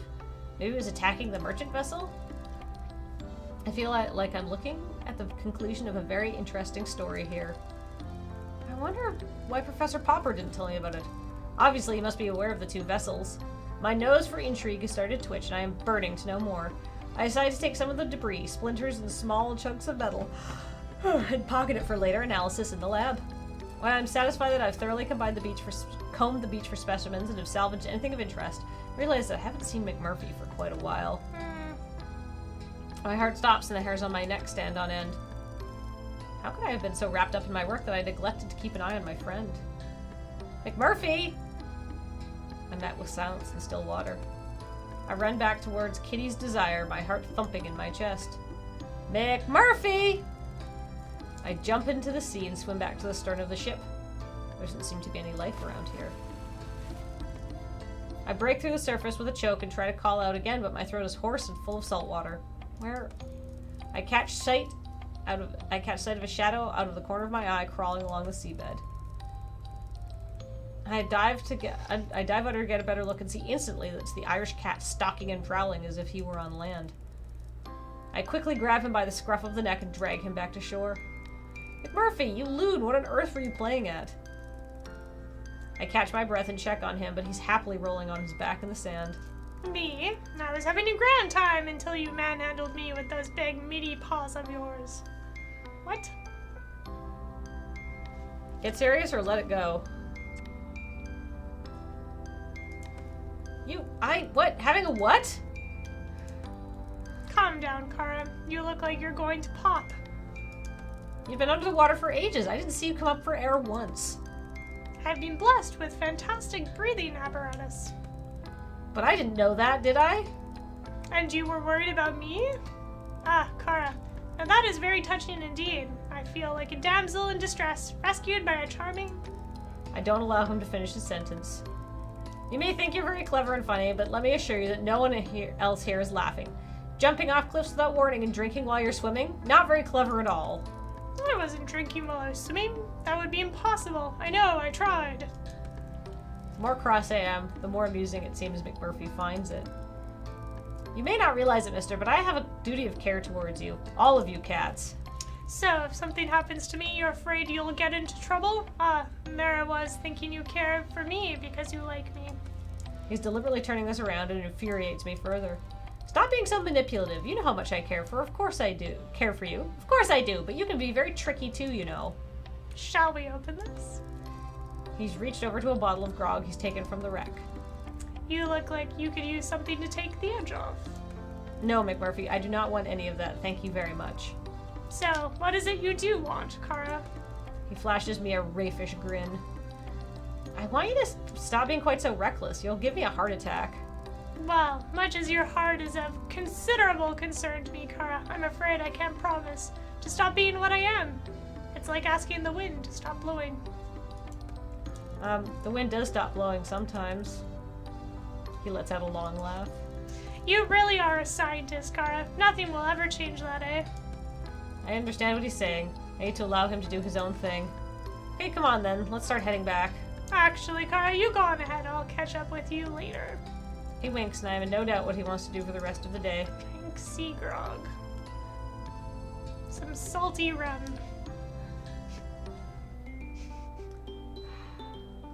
That was unusual. Yeah. We're dating a cat shark. Yeah. He's our only option. They're all ghosts. Who's this? I want to know. More recon? Do we? No. Chapter 3. Maybe we have to finish the chapter. Oh, and then, like, that is what advances. Shamble Sharker Bust has subscribed for 9 months in a row. I really want to do more. I want to see what this game is doing with the research thing. Okay. But I don't, but, like, what if that's like, alright, you're done, you're going home. Well, Then we gotta maybe reset all this stupid progress. Do we? I mean, there's different chapters. Yeah, but I didn't see, like a save. Like, it doesn't, we don't appear to be able to, like, save scum this. Yeah, there's quit. There's no, like, go back to the main menu or anything. I mean, let's return to main menu. Yes.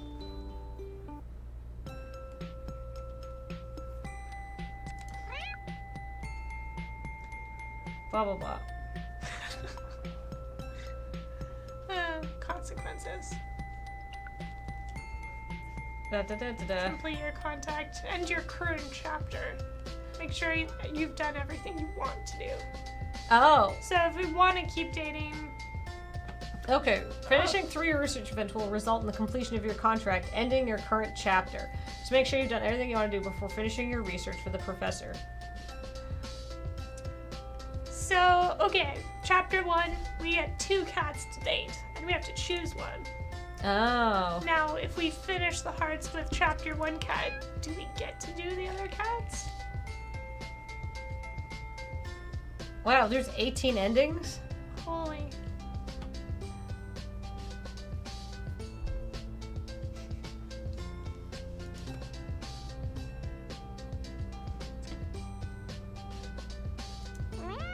Yeah.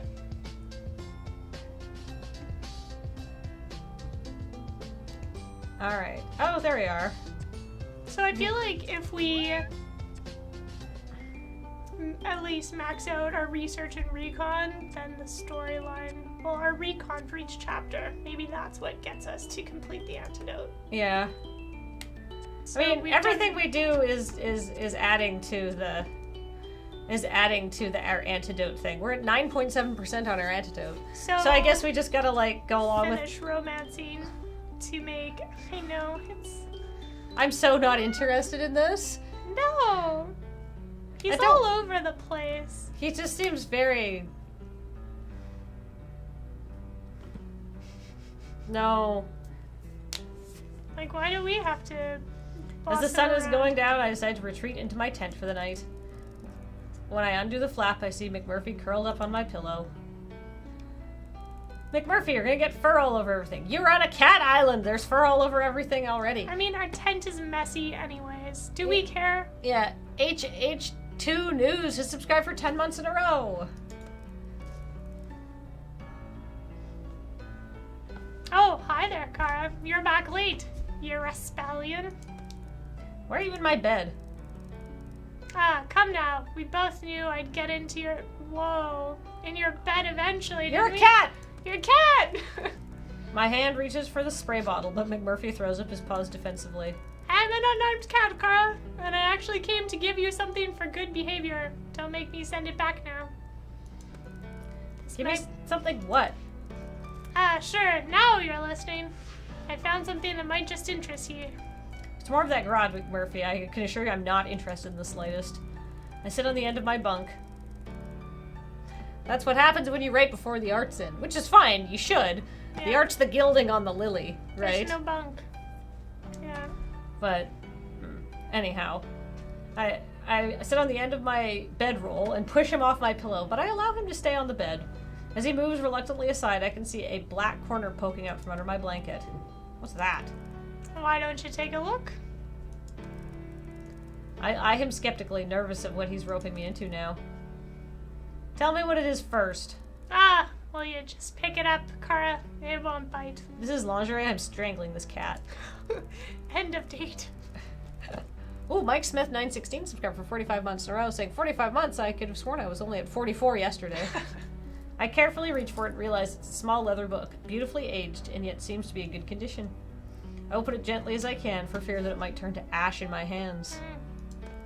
On the first page, smudged and faded, but not destroyed by time or water, are the words, Captain's Log. I can't stop myself from gasping out loud.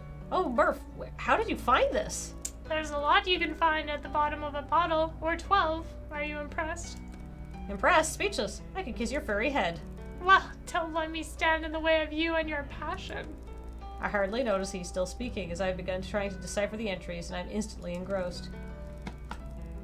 1789. The men are getting restless. I begin to fear for the continued safe running of this vessel, my vessel, of which they are mine to take ownership if my captain's instincts serve me right. Are you listening? Oh, sorry, what? I said, maybe I should leave you to it then. Yes, no, wait, McMurphy, tell me where you really got this from. Was it the treasure chest? No, Kara, would you believe it? That this was full of nothing but sand and salt water? That bit of treasure, on the other hand, I found at the bottom of one of my crates of grog, hidden in between the bottle. But this belongs to the captain. Why would it be in with the crew's provisions? I'll let you figure that one out, Brainiac. Think of it as a puzzle to keep you amused on all of your cold, lonely nights. McMurphy smirks and saunters out of my tent.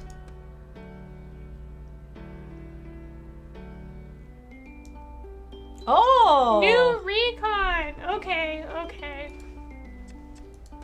Not as worried. Those cats looked really happy. Alright, Yeah, let's do some new recon. there's no consequence for... Okay, neat. So we do get to date all of the cats all we want. Kind of. The book McMurphy gave me is sitting on my lap. I wonder what a pirate's diary is doing on this island. Maybe there will be some clues within it? The log reads, I felt an almighty crash and then silence and stillness everywhere. It took a few seconds to gather my thoughts and to understand what had happened here. It would ever really be possible to understand this god-forsaken place and how we got so far off course to reach here. But in that moment, immediately after we hit the rocks, I knew two things. I was alive and we were on land, and I felt grateful. It felt like a chance at survival, and I was determined to grasp it. I felt my legs, intact thank God, began crawling over the slate and shingle that seems to stretch upwards to eternity. What type of place was this? Darkness was falling fast, but I needed to make sure we would be safe in this unexplored terrain. Who knew what would happen during the long night? What creatures it might bring? Even what strange meteorological anomalies? Looking at the sky, I felt anything was possible. We ought to be prepared. We had to work fast. I assembled the men, raggle-taggle though we were, into some kind of orderly unit in the hopes that the familiarity of discipline would raise morale. We were all tired, cold, and hungry. Some of us needed medical attention. This was not going to be easy, but it's what I was trained for, and I would rather die than let my men down.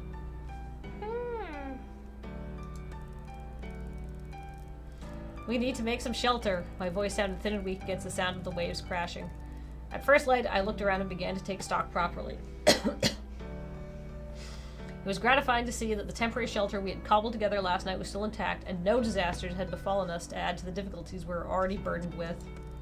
Considering the conditions we erected this makeshift cover in and how short a time, I felt heartened for the first time. Consider the conditions we erected this makeshift cover in, just strike that clause. I felt heartened for the first time since we were out at sea, before the strange electrical storm began that ended with us being thrust here against the unforgiving rocks of this terrifying place. That's all one sentence. Okay. From here to here. We could do so much more with daylight on our side and food in our bellies. Electrical storm? So they were shipwrecked on this island? The thought of the first inhabitants here was terrifying. How on earth did they survive? Maybe they didn't. I want to believe they were rescued, but that seems unlikely. I'll read more this evening. As I put the book away, a small piece of paper falls into my lap. It must have been hidden amongst the pages of the log. It's a note, maybe a letter? Sally, I know you worry for me, but do not. The men do not treat me bad. They give me food and do not beat me so much anymore. The captain is not so fearsome as what they say and is giving me lessons on my writing. I am improving. I practice all night because I can't sleep. I work hard, sometimes till my hands crack and bleed, but I still use them every morning to pray for you, that you are safe and well, that we will be together once again. I miss you so much. The seas have not been smooth. Oh. That's sad. Sometimes I worry that we will capsize completely and be lost out here forever, but I would swim the widest ocean back to you, my sweet sister. I hope you are practicing your writing too. I would like to read your clever poems again. Your loving brother, Jim. What if he's Jim? What a sweet letter. I wonder what became of Jim.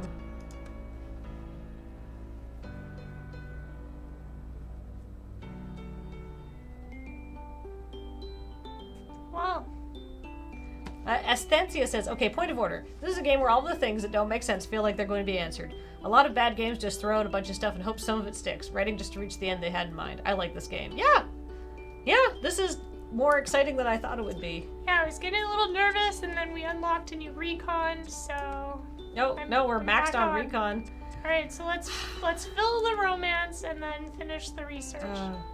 Again? I mean, I don't think there's any consequence to resting. Because... Oh. Oh. Now let me see. Is that everything I need? I refer to my mom's recipe. Nana's original granola, amended by Mum. Large rolled oats, 4 mugs, pumpkin seeds, half a mug, sesame seeds, half a mug, sunflower seeds, half a mug, walnuts, roughly chopped handful, flaked almonds, half a mug, pecans, roughly chopped handful, dried apricots, roughly chopped handful, dried cherries or cranberries, half a mug, banana chips, half a mug, Sweet. sunflower oil, 2 tablespoons, cinnamon, 1 teaspoon, salt, 1 pinch, honey, 4 tablespoons, coconut shavings to garnish. Oh wait, did I forget to order the coconut? I rummaged about in the supply box this morning until my hands find the bag they're searching for. Phew! Coconut shavings are a necessity. Wait, even if I'd forgotten them, I'm on an island with an abundance of fresh coconuts. I'm still getting used to this island life. It'll still be hard to process them. Yeah. I set the oven to 150 and leave it to heat up while I measure out the rolled oats. This is definitely a UK game because it's Celsius. Yeah. I have quadrupled the quantity so that hopefully it will last the whole summer. It seems vast compared to how much I make at home, but it would be disastrous if I ran out. Well, we got a granola recipe out of this. Homemade granola is an absolute essential. I mix the dry ingredients, oats, nuts, seeds, and spices together in a large bowl, and then add the honey and the sunflower oil to form a golden moist consistency. I've actually added a splash more oil than suggested because the mixture was feeling a bit drier than usual. Next, I spread it out evenly on a baking tray lined with parchment, partly to save the washing up, and whack it in the oven, definitely British, for 20 to 30 minutes, checking often because the seeds tend to burn quicker than I expect. The smell always drives me crazy. Toasty, warm, homey. I miss my mum. Aww. Once done, I add the fruit as it dries and cools, and put it into several large glass storage jars. Be sure to stuff fistfuls into my mouth as I do.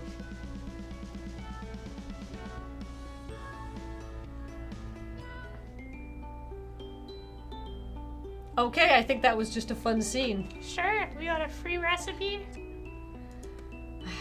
Let's finish this pirate cat.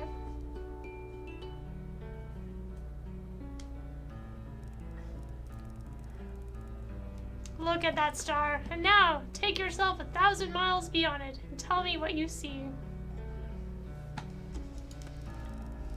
I laugh as McMurphy passes me the bottle. I take a swig before replying. McMurphy, what are you talking about? Just do it, Kara. The big shiny one way up there. Go 1,000 miles beyond and tell me where you get to. I smile. I'm partying on Venus. Oh, yeah? There are so many goddesses here, McMurphy. They're all naked. You should see this. The laughing stops. Maybe it was only in my head to begin with. I look down at the fluffy cat who seems far from his usual self. You okay, kitty cat? I think there's a big pub up in that sky. McMurphy grins and closes his eyes. And there I am, my big human toes warming by the fireplace, and my long hair is of the same dark golden color as the ale I have in my man hand. There's singing, lots of it, and people are dancing all around. Those that can't find space to dance on the floor dance on the tables, naturally. There's an old sky pirate in the corner telling his stories to anyone who will listen of the time he sailed to Jupiter or Mars.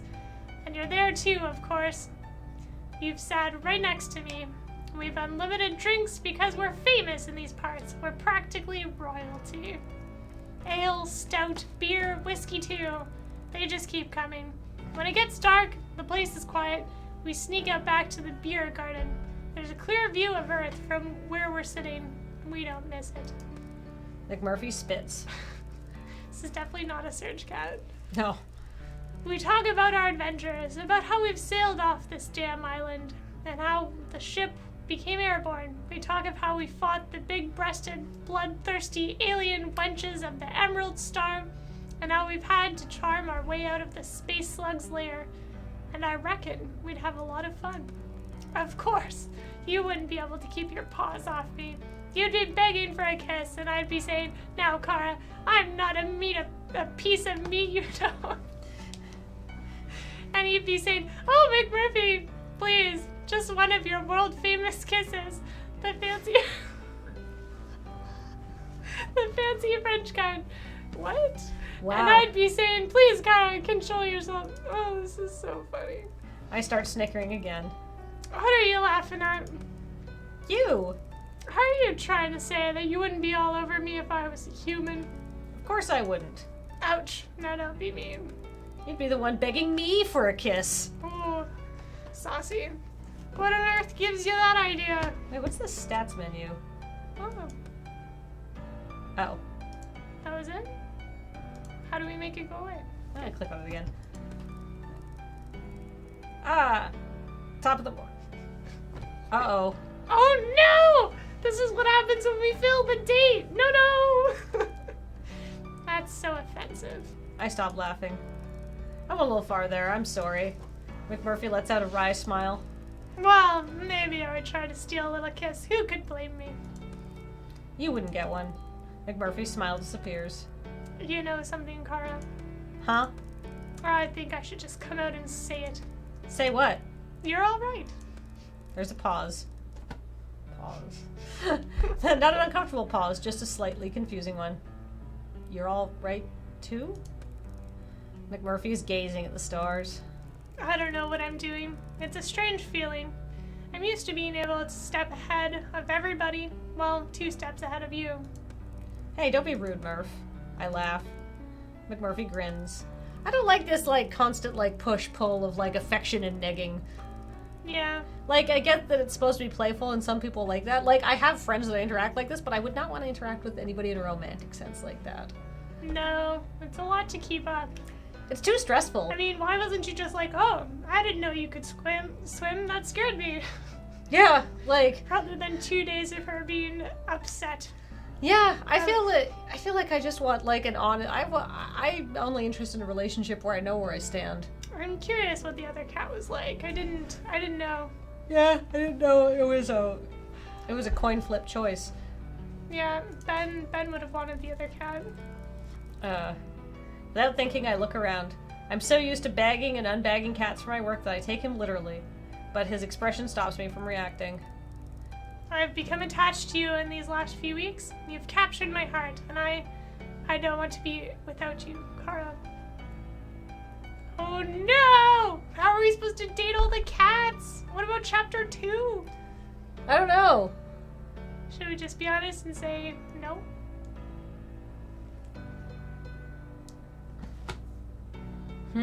Andrew.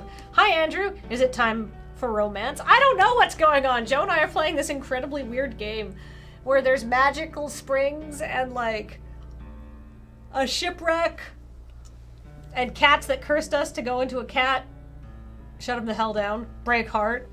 I feel bad. He seems like a nice guy, but I don't want to date Why have we him. already committed to one cat so soon? I would have spread out my time to get to know all of the cats a little bit more. Yeah, exactly. The harvest moon, It's because each cat comes with some more recon material. Right? They're supposed to help us with our recon. What if, like, all of the cats just gang up on us at the end if we just, like, string them all along? Real world rules apply, says Andrew. Yeah, you're a cat. Currently, I don't feel the same way. Yeah. Does he just, like, romance all the research humans that come here? Because he said the other cats weren't his type. Yeah, who knows? And he always has heartbreak, probably because, like, I don't know, the researchers leave or whatever. I mean, it seems like we're kind of committed here. I'm not ready to commit already. Do you feel the same way? Otherwise, let him down now before dragging it out. Yeah. Yeah, I can't do it, Joe. Are you... I don't want to commit, no. No. I mean, it's sad that they've put us at a hard stop here, but I guess if this is a branch and we have all these pathways, we have to choose. So, no. Let's say no and go on to chapter 2, I guess. Hopefully. McMurphy, are you drunk? Well, that's not the right response. Oh, McMurphy winces slightly. I suppose I am. Ha, good, me too. No. I'm heartbroken. I think we might be straying into that swampy let the booze do the talking territory. We must be careful not to get sucked in. My mama used to say, what's in sober comes out drunk. And my mama used to say, beware the beer goggles. We both laugh, but I can sense something has changed and I want to make it right. Seriously, though, I do think the world of you, Murph. You're a great mucker. Okay, Murph, I'll catch you later. In my world, mucker means pal. Yep, mine too. Why? Just checking we're on the same page and you weren't becoming sweet Aw, on me. You look so sad. Sweet though you are, I'm very clear about my feelings. How about you? Oh yes, Kara. I'm very clear about my feelings for you. Good. So neither of us is gonna do a drunk classic like professing love or something. What? Me profess love to you? Well, we do have a high opinion of ourselves, don't we, Kara? Haha, pot, kettle black. Still, I'm glad we agree. I hate for any soppy stuff to get between us, mucker. Of course. It'd take a very special human to tie me down. Anyway, I'm going to go sleep this off. I think there was something funny in that last bottle of grog. Okay, Murph, I'll catch you later. The cat waves his tail at me as he slinks back into the forest. I feel really bad. I mean, like... Yeah? I mean... Okay. Maybe we didn't have to fill yeah, the I guess when romance you bars. fill the romance bars... Yeah, there's nothing else I can do. Alright, let's do our last piece of research. And then So- probably... We unlocked the recon event, like, before the bar was full. Yeah. So, maybe we can just, like, end it at, before it's full. Yeah, So I we mean, don't break more hearts. this is definitely going to probably be the last thing we do on stream today because it's almost noon. Yeah. Alright, let's look at some samples, I guess. Today I'm in the lab doing flora research. It's not the most exciting job, but if I keep my head down, I can get through it quickly enough. It really just consists of unpacking the new samples of plants and flowers that the professor and I have collected on our foraging expeditions and logging them into the database of organic substances on the computer. Most of them are commonplace plants that grow abundantly in the forest, but occasionally we come across something more rare, exotic even. One of the samples I'm looking today is Calendula incana maritima, which is very interesting indeed. I can't help but speculate it's been cultivated in the marigold's little greenhouse and then transplanted to open ground. Ooh, I'm distracted momentarily by the sound of clinking glass, and I turn to see the beautifully manicured paw of a Sphinx cat tapping on a beaker, nudging it perilously close to the edge of the counter. Boots, stop that! You're not supposed to be in here. She laughs as though I've told a joke. That's a frightfully pretty flower. Calendula incana maritima, if I'm not mistaken. You never cease to amaze me, Boots. How on earth did you know that? Ugh. Why, I make it my business to know all about rare and valuable works of art. Art? Why not? It has been created like a sculpture or a painting. The marigolds are true artists in the garden. Ah, I wondered if they had something to do with this. It's so unusual, even in its natural swampy habitat, but to have it growing here in the forest is very out of the ordinary. Yes, its properties are extraordinary too, human. Well, I'm quite new to botanical science, so I probably don't know the half of it. Why don't you fill me in? Although I'm always happy to facilitate your learning, human, I simply can't stay here a moment longer. The air is so stale, don't you find? I ignore her sideways glance and upturned nose. Let's go to the beach and drink some coconut water, and I'll tell you everything you need to know. Snoots, I'm not going anywhere until I finish this. Don't be ridiculous. You can tinker about in here anytime, but the sun will be gone in an hour or two. I'm not tinkering, this is my job. If I don't get it done, the professor will want to know why. Then explain to him that you had better things to do. Snooty Booty, I won't tell you again. If he catches you here, Popper will cage you. Be careful of that flower, human. It doesn't do to inhale that it doesn't do to inhale that fragrance too deeply. What? I turn to ask why and see her flounce out, knocking the beaker with a swish of her tail as she does. You did that on purpose! But she's gone, leaving me to clear up the broken glass. Maybe, since we turned down the Irish pirate, we get to date them. Yeah. Snooty.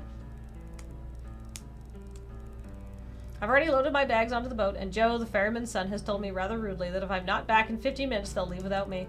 And I won't be unloading your bags for you either, so... I run as fast as I can to where I know he'll be at this time of day. I must see him one last time before I go. Mac! I've reached the shipwreck, but there's no sign of him. My heart lurches. I was sure he'd be here. I was going to draw a picture for him in the wet sand when I hear a sound. It's coming from behind the wreck on the other side. It sounds like snoring. I creep around. I'm not sure what I'll find, and there he is, sprawled out with an empty bottle of grog beside him. I deduce that he's drunk. McMurphy, you're drunk! It's morning! But I'm drunk from last night, Kara. That's decent enough. Well, I wanted to say goodbye properly, but I guess he won't remember anyway. Suddenly, he's up and alert, like a different cat. Do you not know me at all, Kara? There's not one word that's passed between us that I couldn't recall right now and repeat verbatim. Not one look in your eye I can't bring to mind. And he suddenly stops as though he's been slapped.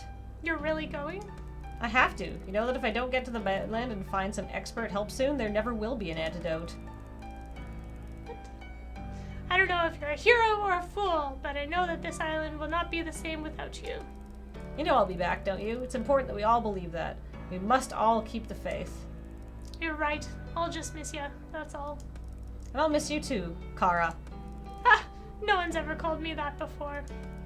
I have to go. The boat is leaving any minute. Come on, I'll show you a quick way. And he set off at a pace I could just about keep up. We're at the jetty in no time. I had bent down and nuzzled the fur on McMurphy's head before scrambling onto the boat. Saying your goodbyes? Yes, that's right, Joe. I wave as we make our way out to the open water. Anyone would think them cats was your mates or something. They are, Joe. They're the best friends I've ever had. Starshock 2002 subscribed for 53 months in a row, saying so many months. Yay. Oh dear. His whole demeanor has changed. What? Dad! What is it? Bob comes out from behind where he's been steering the vessel. Got a problem here, son? Yeah, Dad. This one's spoiled. I don't understand what's happening, but I sense it's not good. Okay, lad. You go steer the boat. Leave this to me. No. Suddenly it's just me and Bob, and he's bearing down on me. I don't personally understand, but we have to ensure things are contained. I see what looks like a gun in his hand. Oh, no! Holy crap!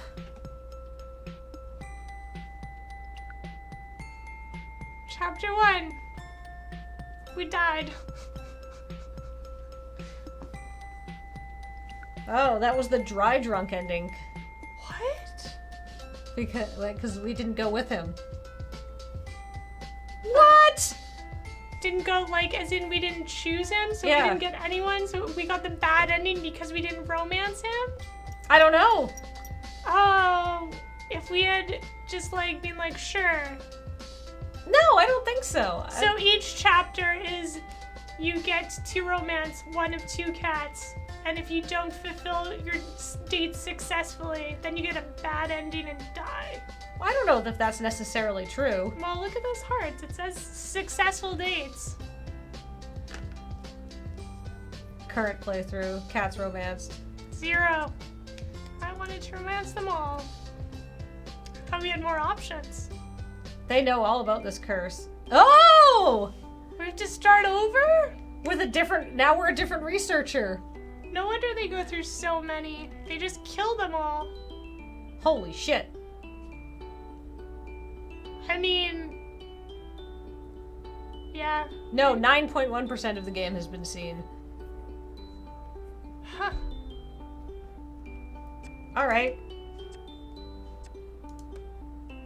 Well, if this guy's gonna die. Chapter 2.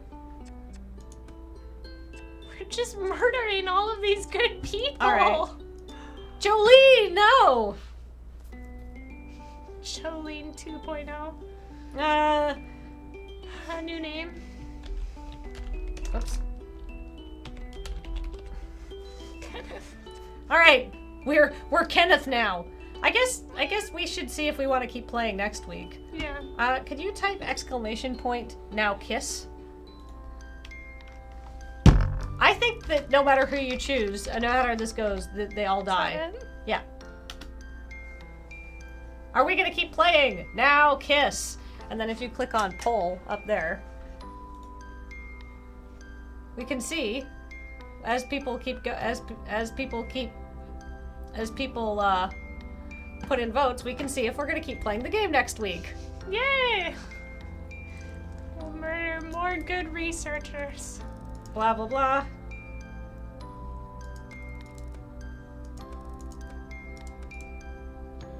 Alright, you can't see, but basically it's the same thing, except it's like, oh, hey, I thought that I was being put on the reserves list for this job and I wasn't like into it, but I am into it.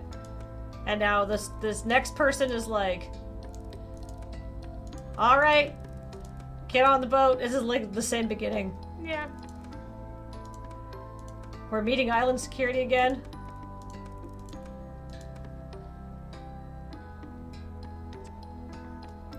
Kenneth. Yep, Kenneth 317. Good luck. Wow, a lot more people don't like this than I thought.